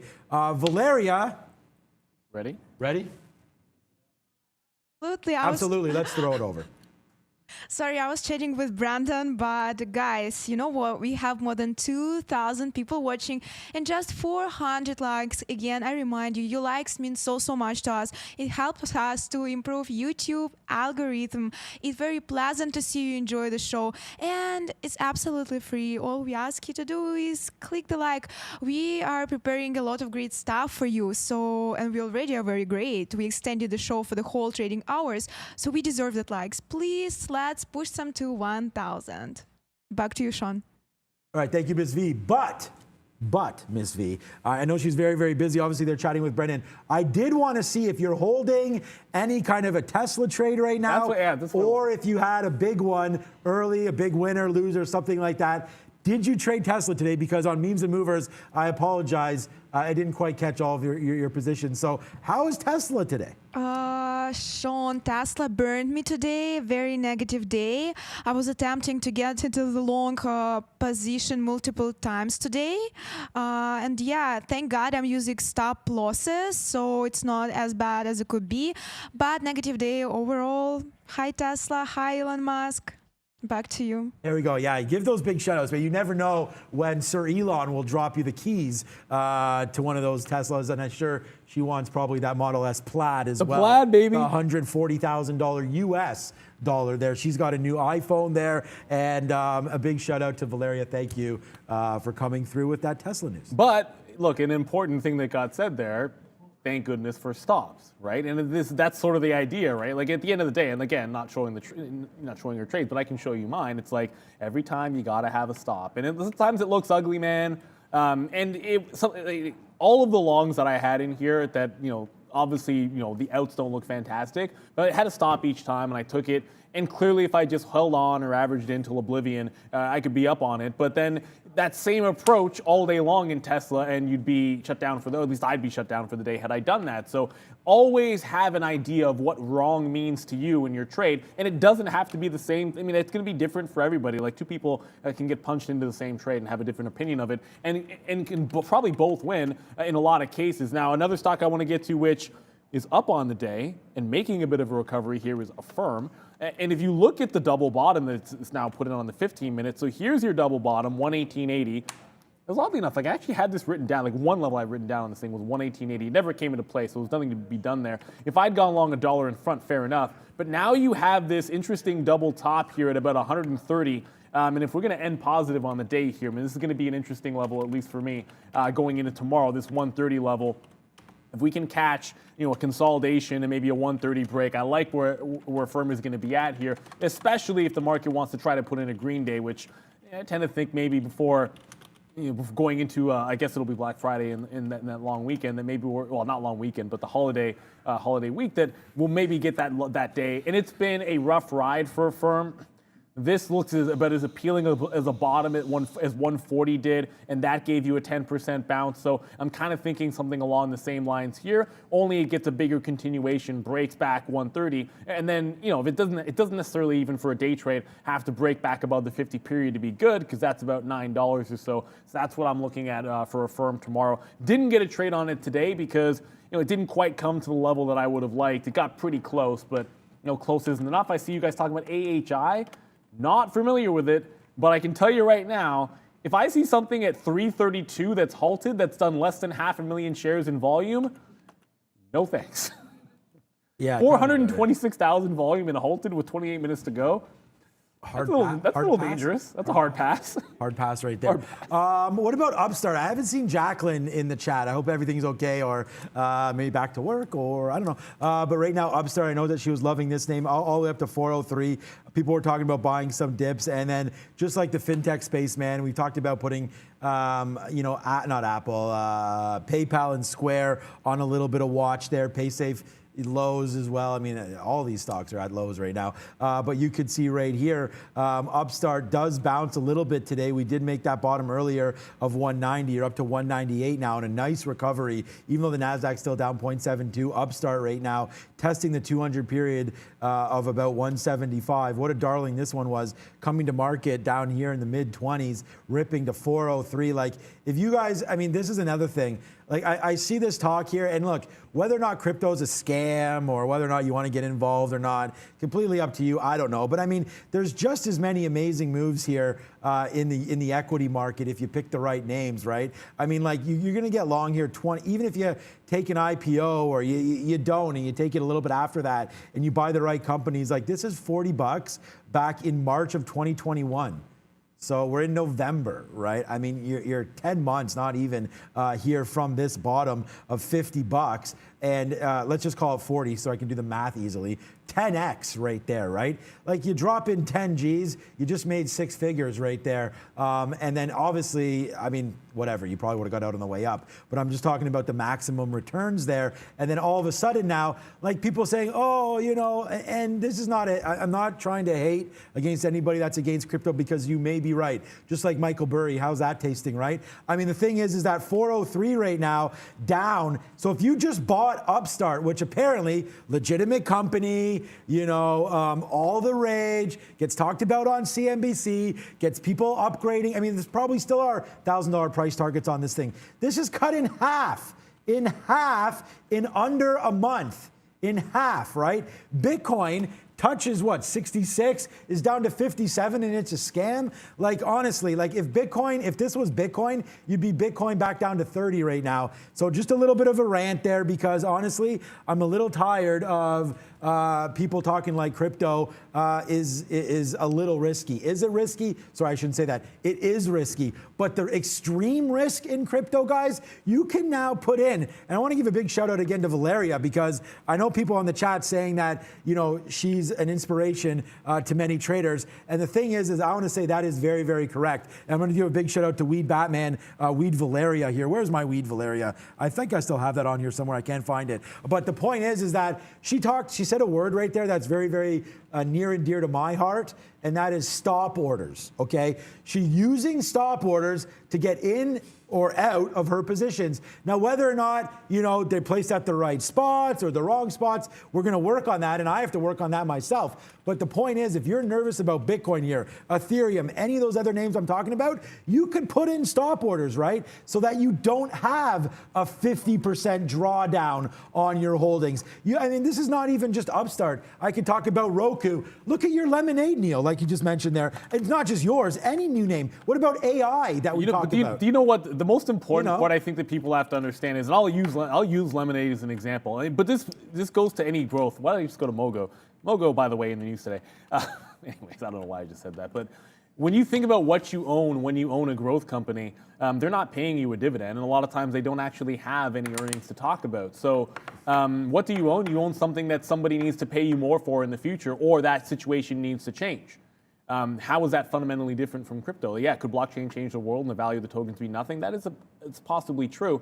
But when you're buying a speculative stock that doesn't have those future cash flows that you can count on and be certain about, or even pay you a dividend, you're making the same type of speculation play. And there's a lot of people who have a vested interest in pretending that that is not true, that somehow it's not the same kind of speculation as other parts of the asset classes out there that all get pumped up when we just print money like nobody's business. But it's all part and parcel, right? Like, unless I'm sitting here telling you about, you know, some ridiculously boring dividend play where you know it's not going to move for you, like that's a totally different ball game. Like, you're going to get paid out consistently in a lot of those, and even those have their own risk when it comes down to it. But Sean's absolutely right about it. Fundamentally speaking, a lot of this is worth what someone else is going to pay for you, and if the reasons are solid and the momentum is good, then you can pick yourself a winner. But again, you have to have your own idea of why you're in it, why you would get out of it. I don't think everyone has to have an exit strategy for just about everything, and I think that's always a good idea. Speaking of things, I mean, obviously, I'm not going to be up on Tesla, but I am watching this. With about 20 minutes to go here, guys. I am still watching this 1100 level is the NASDAQ, which might get to 0.5% to the upside if it can break 16.3. That seems like a big level, and Tesla threatening 1100, dragging the market with it. The ES now a little more firmly in positive territory, and down at VWAP on QLG, and that APVO getting real close to this 16 level. If you were watching the midday show with Trader Pratt and Miss V, one of the levels that I know Pratt was talking about was this 16. So, you know, 16 since the halt to the upside has been a big one. APVO might get that put to the test in the next 20 minutes or so off of that level. You'd hate to see that break because, you know, it could drop a couple of dollars pretty quick if it took 16. It might even actually halt if it breaks 16. Yep. Again, guys, good talk there. Thanks for that, everybody on the chat. It looks like we've pegged Rivian here to 118, 117. Like, we get out there and really, I haven't regretted doing that because it's just saved me from looking at it. And with that being said, we're looking at it again. There's that 117.50 that we took out. We talked about that being possibly a key level. It looks like we're bang on that one, as it just doesn't want to move off this. So it does touch VWAP again, 119. That's going to be a possible play one more time in, and then 117 coming through. We talked about it on the, and again, I don't know. So I'm going to say this without even looking at AMC. Trust, I have no idea where this is at right now. But on the Memes and Movers show, when AMC was through 40, I said we've got to look at that 39, 39.50 area. So let's see where AMC's at right now. I honestly don't know. So exactly. So there you go. So right back down to 39. So we did talk about this on the Memes and Movers. Where was it? It must have been in here when we were bouncing through this 30. So again, it's broke against me. So that's why I was telling you, now that I'm at least telling the truth, that we're not just bigging up the plays. I thought 39, 39.50 would hold. We've talked about this over and over again with AMC, and I actually zoomed it out on the show, and you can see right here, this is 40, 39.75. I thought this area right in here was going to hold, and that's 39, 39.20. When it didn't hold, man, what a good break this was. Wow, I didn't even notice this. We talked about GameStop yesterday. AMC really coming off here the last couple of days. It actually touched $38 today before ripping right back to that key level of 39.50. So I don't know. What do we think about here, guys? AMC into the close. I mean, a 1 minute chart, not looking great. We do have imbalances coming out in, only 10 minutes. Wow, this afternoon show flying by. 38.30 now. I'm debating a short into 40 one more time, but I don't know. Maybe it gets going here. AMC seems to be in a little bit of trouble at these levels. If you look at a daily chart, it's been very, very choppy. There's not much to look at for AMC. I still think the right play is to sell. And again, look, apes unite, man. I mean, let's just call it like that. As you guys have been definitely on this stock, and I know a lot of you aren't leaving it. So let's wait to see what happens with AMC. But you still have a 45. If you're going to talk about day trading it, $45 right there has been the top, and then this bottom of 35. So you're in a $10 range here. Hard to play it in the middle, but I do think tomorrow we'll see if there's a flush on AMC. I want to be buying anywhere near this 35. And then, by the way, guys, right now, let's go, man. I mean, this could be a banger here. We talked about getting out if it breaks 60. It doesn't. Apple right now taking out day's high. If this is the one trade I'm going to lay my head on today, it's going to be this, man. Scalp. We tested it early, dropped it out when it broke. But then, look, man, we've been back into this name, and now we have a $2 winner on Apple. Let's see if this one continues to print into the close. So a halt down on that VLON. Tesla now almost at VWAP. Zoom just touched $210. So look, it's still down 13.5%, but it's a pretty big recovery off that, I guess, triple bottom at 196 that it put in. APVO is threatening that $16 level as we speak, but that it's VLON there, VLON, as I almost typed it incorrectly, just halted down. It should open up. This is only 340, so it should open up before we get the close here. Hard turn off of 850 at the top. And then a consolidation right back at that $8 level on the daily chart, and then managing to flush through. So it looks like there's still a little bit of activity here. I'm looking in the wrong place at APVO, and it turned out that it was VLON that should have been the one more on the radar. The volume did pick up, and that's what I was looking for. I had written it off when I didn't see the volume come into that name. And look, we'll see what happens when it comes to a firm and when it comes into this level. Yes, tomorrow I should say it is kind of a triple top here. It's 129. It's the 130 level I'm going to like. I don't think we're going to get there in the next 15 minutes or so, but I guess stranger things have happened. I didn't think Zoom would be at 210 despite liking that 96 level. That's been even bigger of a comeback than I would have anticipated in this day. But hey, and when the part of the market gets green, you can see what happens when the buyers get enthused. They start to stick that money back into some of these names. And I feel like there's going to be people with a firm. I guess with a lot of, there's so many of these. It's not just a firm. There's going to be a lot of people that are like, oh, well, you can't buy here because look at these other charts that we've shown you where they come all the way back into deeper support. But it plays both ways, right? Like, look, either you're willing to buy it at some of these levels and risk missing out on it, but the downside of that is maybe you're retesting. Now, I would love to be able to pick up a firm at the 200-period moving average. I just don't think that's going to happen. I won't be adding shares at that price. I think I'll have to do it a little bit higher up. So that's one theme that I think was going to be playing out towards the end of the year here. In the midst of a bit of a break here on a firm. APVO 16, maybe the only trade I'm looking at in the last 15 minutes or so. Brendo. Another one of these little ones just starting to pop back up again. CRXT, we touched on a little bit in the morning if you joined us. Just starting to go again, just took out 6 on the way back towards day highs. Remember, this halted, gapped up huge. They actually reported, so there was actually news behind this, but still low float, teeny tiny one starting to go again, guys. So a few things here I'll talk about. So thank you for the super chat. Don't know right now. Don't know 443. In 20 years, I've changed my strategy all the time, but I think you just got to be able to sort of adjust what the market's doing. I've worn so many hats here. There was a 2 or 3 year period with Day Trade the World where I was literally opening up offices and then teaching all the traders at the offices how to trade, what to look for, basic strategies like spread trading, and then explaining, the software and things like that. And then obviously that spurned this show, which I'm really glad to be doing now with Neil and Brandon, and then recently added Trader Pratt and Ms. V. So I've done so many different things, but even when I was like in meetings for 6 hours a day, I still tried to catch about an hour of trading. And so that strategy would be completely different as well than what you're looking at now. And I think that I've actually gotten way better. Honestly, I don't have a red day in November, and I don't think I had one in October. And this year has just been absolutely incredible for me. So we will continue to hopefully bring you guys bangers and even get better in 2022.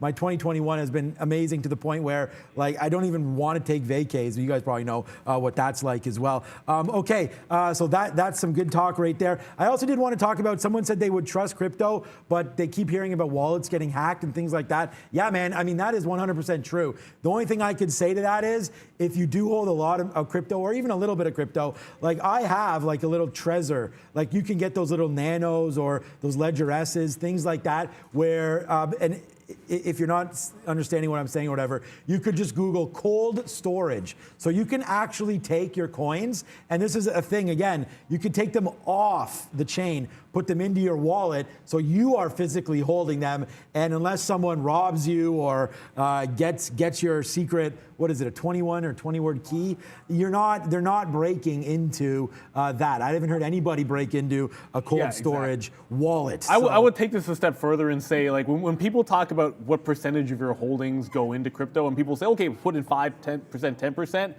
If you're doing that, then and you're not using cold storage, I don't think that's a very good idea. So it's one thing if you're trading and you're actively managing, that's a different story. But I think if you're holding on to it, unless it's and that's not a plug to the Purpose ETF, but unless you're using something like a Purpose ETF in Canada, which is a registered account and does track, it has disadvantages. You can only trade during market hours in TSX, which is a big disadvantage. But unless you're doing that, then you might want to be using cold storage. So yeah, I mean, that's probably something that does not get said enough. Wait a minute, what? Because there's a huge difference between trading and holding like you would hold, like you used to hold, like say gold in your portfolio. That's a big difference between like actively getting in and out of it and then holding it as a part of your portfolio. You want to do that in a secure way.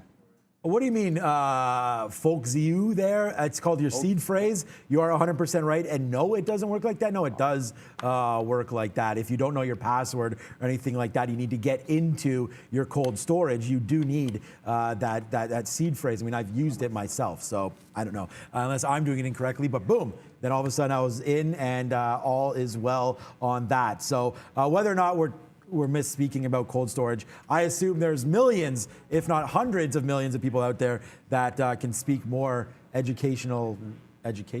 more wisdom regarding and just more proper about cold storage. So please look it up if that is something you wanted to do. And I think that's right. Like if you're going to have $1 million of Bitcoin, you know, you can hold it. I haven't heard, like Coinbase has been hacked, but I don't know what wallets have been there. And also, I know here in Canada, like there is, and I'm not sure it's registered yet, but like if you can hold your crypto at some of these exchanges, there is a little bit of a minimum that they'll cover for you on that. Now, I don't know if that's true. I do know if it's on a major bank, that's fine. And you could actually, if you wanted to, ETHH here in Canada, of course, .B. Actually, I don't even know, are we even showing the .B in our platform? Yeah, we are. Yeah, we are. So this is, you could buy Ethereum here. This is the Purpose Ethereum Trust. So if you did want something that's in a registered account, for what I'm talking about, so you can get the protection from the insurance, then there is something here. This is up 7% when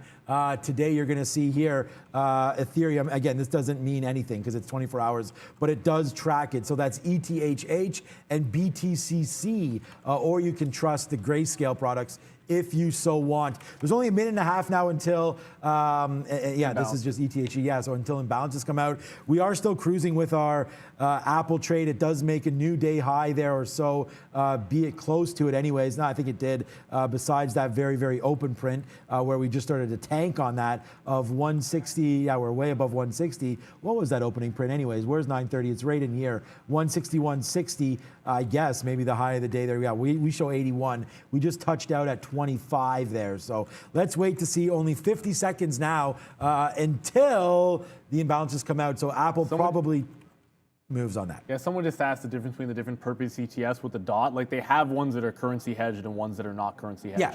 That's the difference. They explain it on their website, but that's I don't even think it's currency hedged. I think just the .B you have to use US funds. But there is a currency hedged. They do have 3 separate products. Oh, they have 3. Okay, yeah. So yeah, if they have 3, then yeah. But one, the ETHH by itself is I own a little bit of that. That's Ethereum by itself in Canadian funds, and then the B is obviously going to be not obvious, but that's US funds. Brendan just mentioning MNOV back on the radar for a bit of a pop here. So, well, that's not a bit of a pop. Yeah, a volume spike here. So with 10 minutes to go, I am flat. Oh my goodness, I just said I was going to not look at that break on APVO, and it broke 16, but MNOV with a late break. This is APVO. I just canceled my stop order for a 16 break on the stock. Quickly here if you want. Yeah, so there's Apple with a 1.25 million bid. So there we go, Apple. We could zoom in on this one a little bit. Nice move up. Yeah, we have that bad wick. So there goes Apple right now, taking off, man. $2 now. Yes, sir. $2 in the money on Apple. EDU. I just finished talking about how I don't like Chinese. Equity because of some of the, the way that they can move. We won't look at EDU. That's not a big imbalance. But look, multiple sells there. Coke with a bid, probably won't move anything. These charts are going to be a while to load, so I don't know. AMD with a sell. There's Coke. Look at this, 55.94, right? Imbalance comes up, we shoot up a dime right there. Nice play on that one. AMD, maybe another name that's being widely held. That's a sell, so you're going to see maybe a little bit of pressure on that. Doesn't seem to be going. Apple still up that $2. Intel down there as well. CCL, wow, this name's been getting crushed as well. Back down to 20 bucks. That's a sell imbalance. We'll keep these up anytime it comes to me, but these are the imbalances right now. I'm going to get out of this Apple trade, man. Look at this Michael move. Travis just asked specifically about Zillow, 16,000 to buy. So very, very tiny. If you're curious, Michael. Yeah, he's curious. I guess he asked. But Yeah, it's just only 16,000 is pretty small. Yeah, so we can check Zillow out really quick here to see if this is moving anything. And what you kind of do for these imbalances, and I don't think I'm giving away any secrets here, is, and that's why Neil just said 16,000, like it's traded 8 million shares. So what these closing orders are market on close orders. So they're going to go into basically the auction that happens at the end of the day, and they're going to have no problem auctioning off 16,000 shares of Zillow when it's done 8 million today. So that's not going to be a problem, and that's why we look for the bigger numbers on those imbalances. So with that being said, man, I mean, Apple unfortunately has that bad wick, so it's not going to look so spicy, but look at these buys that we've done today, man. 159.30, 159.30 again, and we're actually holding this all the way to 160, 150 high of day. This is good enough for me, man. We're going to cash this out for yet again another $2 winner. Man, we are on fire. It's a hot dog kind of day, and we're having burgers tonight. This is a win-win in the Katina house. Drop one kid off at gymnastics, the other one at karate. Enjoy some time with El Wifo, and then boom, it's burger time right after that. So we're super excited. And then maybe we'll watch another Christmas movie. I don't know which one, but we've been hitting them all recently. Maybe a short one so I can get these kids to bed. The only thing ever since you mentioned, well, I would have seen it on Disney Plus anyways, these Olaf things. Yes. It's just... We haven't watched those. My kids are through Frozen now, thank God. My daughter's not through Frozen. No, so not even close she is. I've been watching those over and over and over again. So much so that she hadn't even seen The Lion King. Does she wear it with the dress that we gave? She goes back and forth. Because she has an Anna and an Elsa dress. I was going to say, of course, which one was it, the Anna? No, you guys gave her the Anna dress. I might have given you both. And she had, we got an Elsa dress that we bought. So I'm pretty sure we had both as well. She goes back and forth, but like share your clothes. This Olaf thing, man, it's just like it's insane. Like basically, it's like Olaf telling stories of Lion King. And man, but I love that character. I forget who it is. That dude, that guy. That's the Olaf voice. He's been in Modern Family. He's been in a few. I know the guy. I just forget his he's like name. a bigger dude. He's great. He's great. I love that guy's voice. So shout out to all you parents out there that know what I'm talking about. Okay, someone's saying get to earnings. We're going to get to earnings in a couple of seconds, but someone also asked, what do you think about Nano Dimension earnings? I didn't even know they were reporting. That's essentially what I think about them. And it wasn't on my radar. They're each like a couple of minutes long. Oh, okay. Maybe all 6 is like 15 minutes or so, okay. Which is why I can watch them. I think I've probably seen them conservatively 24 times now. So. 24? Yeah. That's not bad. Conservatively.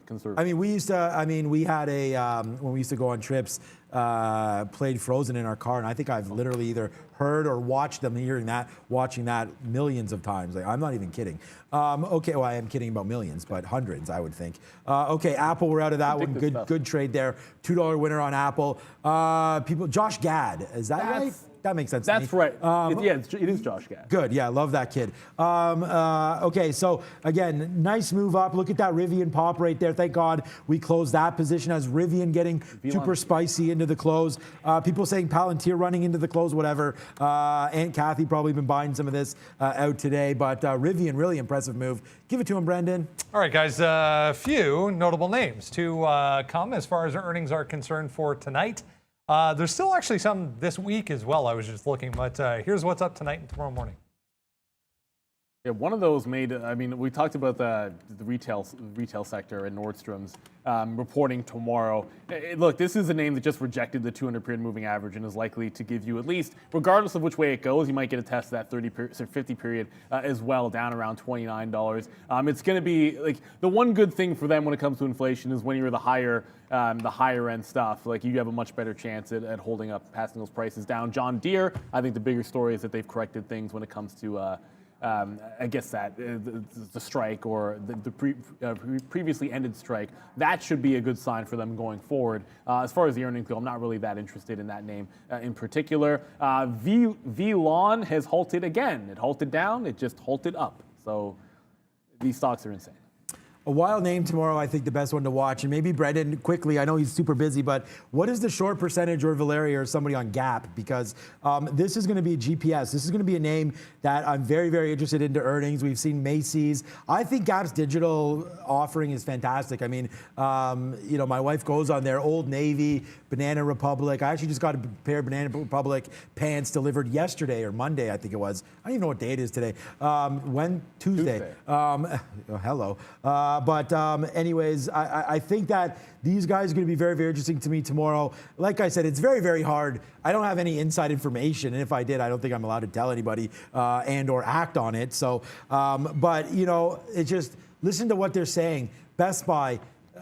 Again, huge disappointment, not having enough stock for Christmas, blaming supply chain, things like that. So we'll look out for some of those words with both JWN and, of course, Gap as well. So watch out. You could retest back down here, 18 and change. We'll look for some levels. If Gap is down tomorrow, I like the long. And if Gap is up tomorrow, I like the long. I just think right now retail is going to be pretty strong, but I don't know if I'd play in front of that earnings report for GPS with only 3 minutes to go. I don't know if there's anything else. Did we have the Gap? Okay, so 8% there short. Thank you, Miss V, for that one.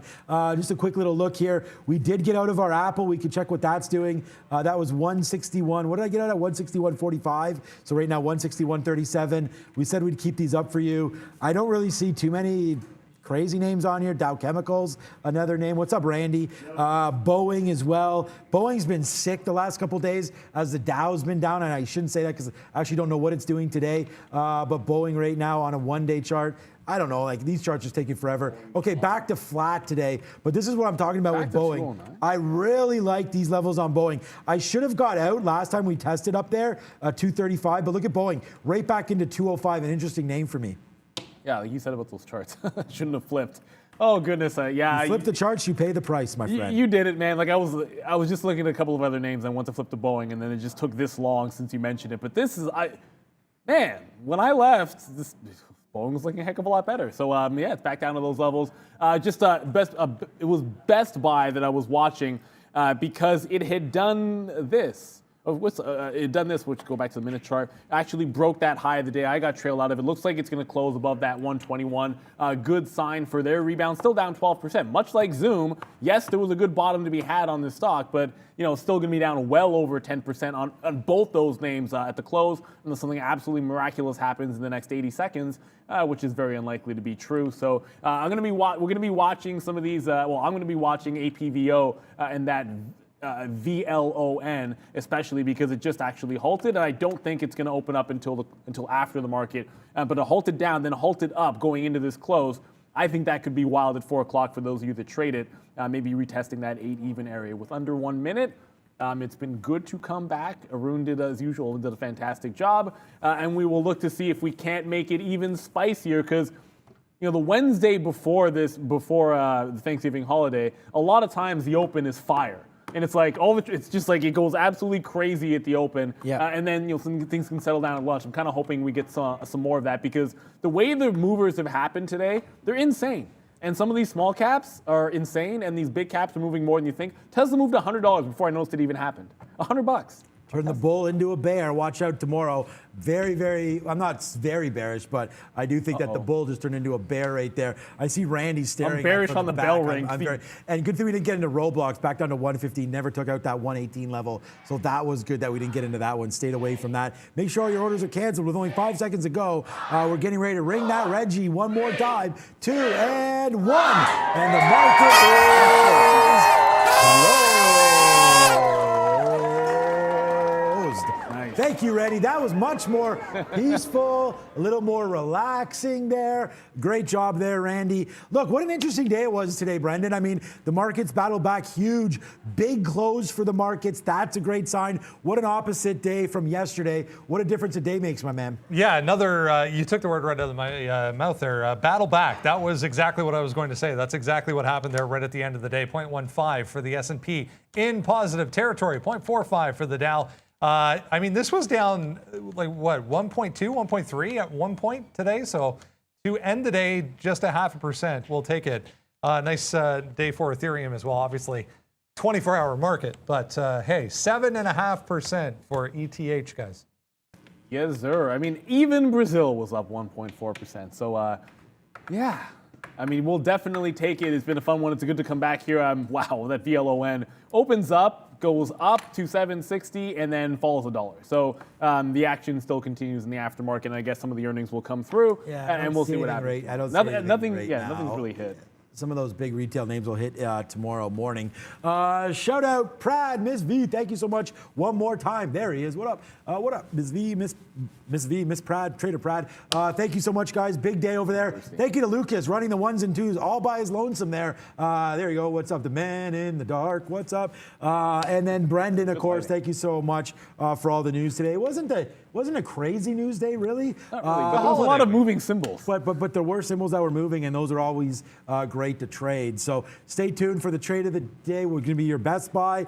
There we had some monster bangers, man. Rivian, Apple, Nvidia, big, man. Roblox was in there today. XPeng, monster trade. Some of those halt stocks as well, Neil, moving around. Give us a play tomorrow on one of those halt stocks. Is there one that may be traded away that you might be looking at that tomorrow, just for our viewers? I know QLGN 235 is like that level all day today. It's ran because like $2 was great and $3 was great in that stock, but 235 was just, I mean, it was a breakout, and then it held 3 times in the afternoon. It just actually held here again in the aftermarket. So like that's on my radar for sure, because it gave you such a clean move. Hold on a second. Dan Duval talking about Super Chicken. Did you get Super Chicken again today? No. No Super Can't eat Chicken. it every day. Can't he though? He loves can't some eat it every day. Super Chicken, our not good for future you, Brad. sponsor. Shout out to Super Chicken. I think we may. What was that? Do you see how excited you just got? I didn't Yo, contact- chill, man. Like, see how happy You can't eat that stuff every day, instantly? man. That's not Ain't no good. one contacted That's Super. not good for you. Like, you can't eat it every day. Yo, man, you got to go over to Super Chicken and make those connections your damn self, bro. I've been there one time. They may, they may sponsor Prad. I'm just saying they may might do as it. well. Let's we could talk about that, but thanks, Prad. That was funny. Okay, guys, trade of the day coming up. Enjoy your earnings. Enjoy your Tuesday night, and we'll see everybody tomorrow. Rise and shine, 8:30. We're back. Trader TV Live. Thanks, guys. See you guys. We get super.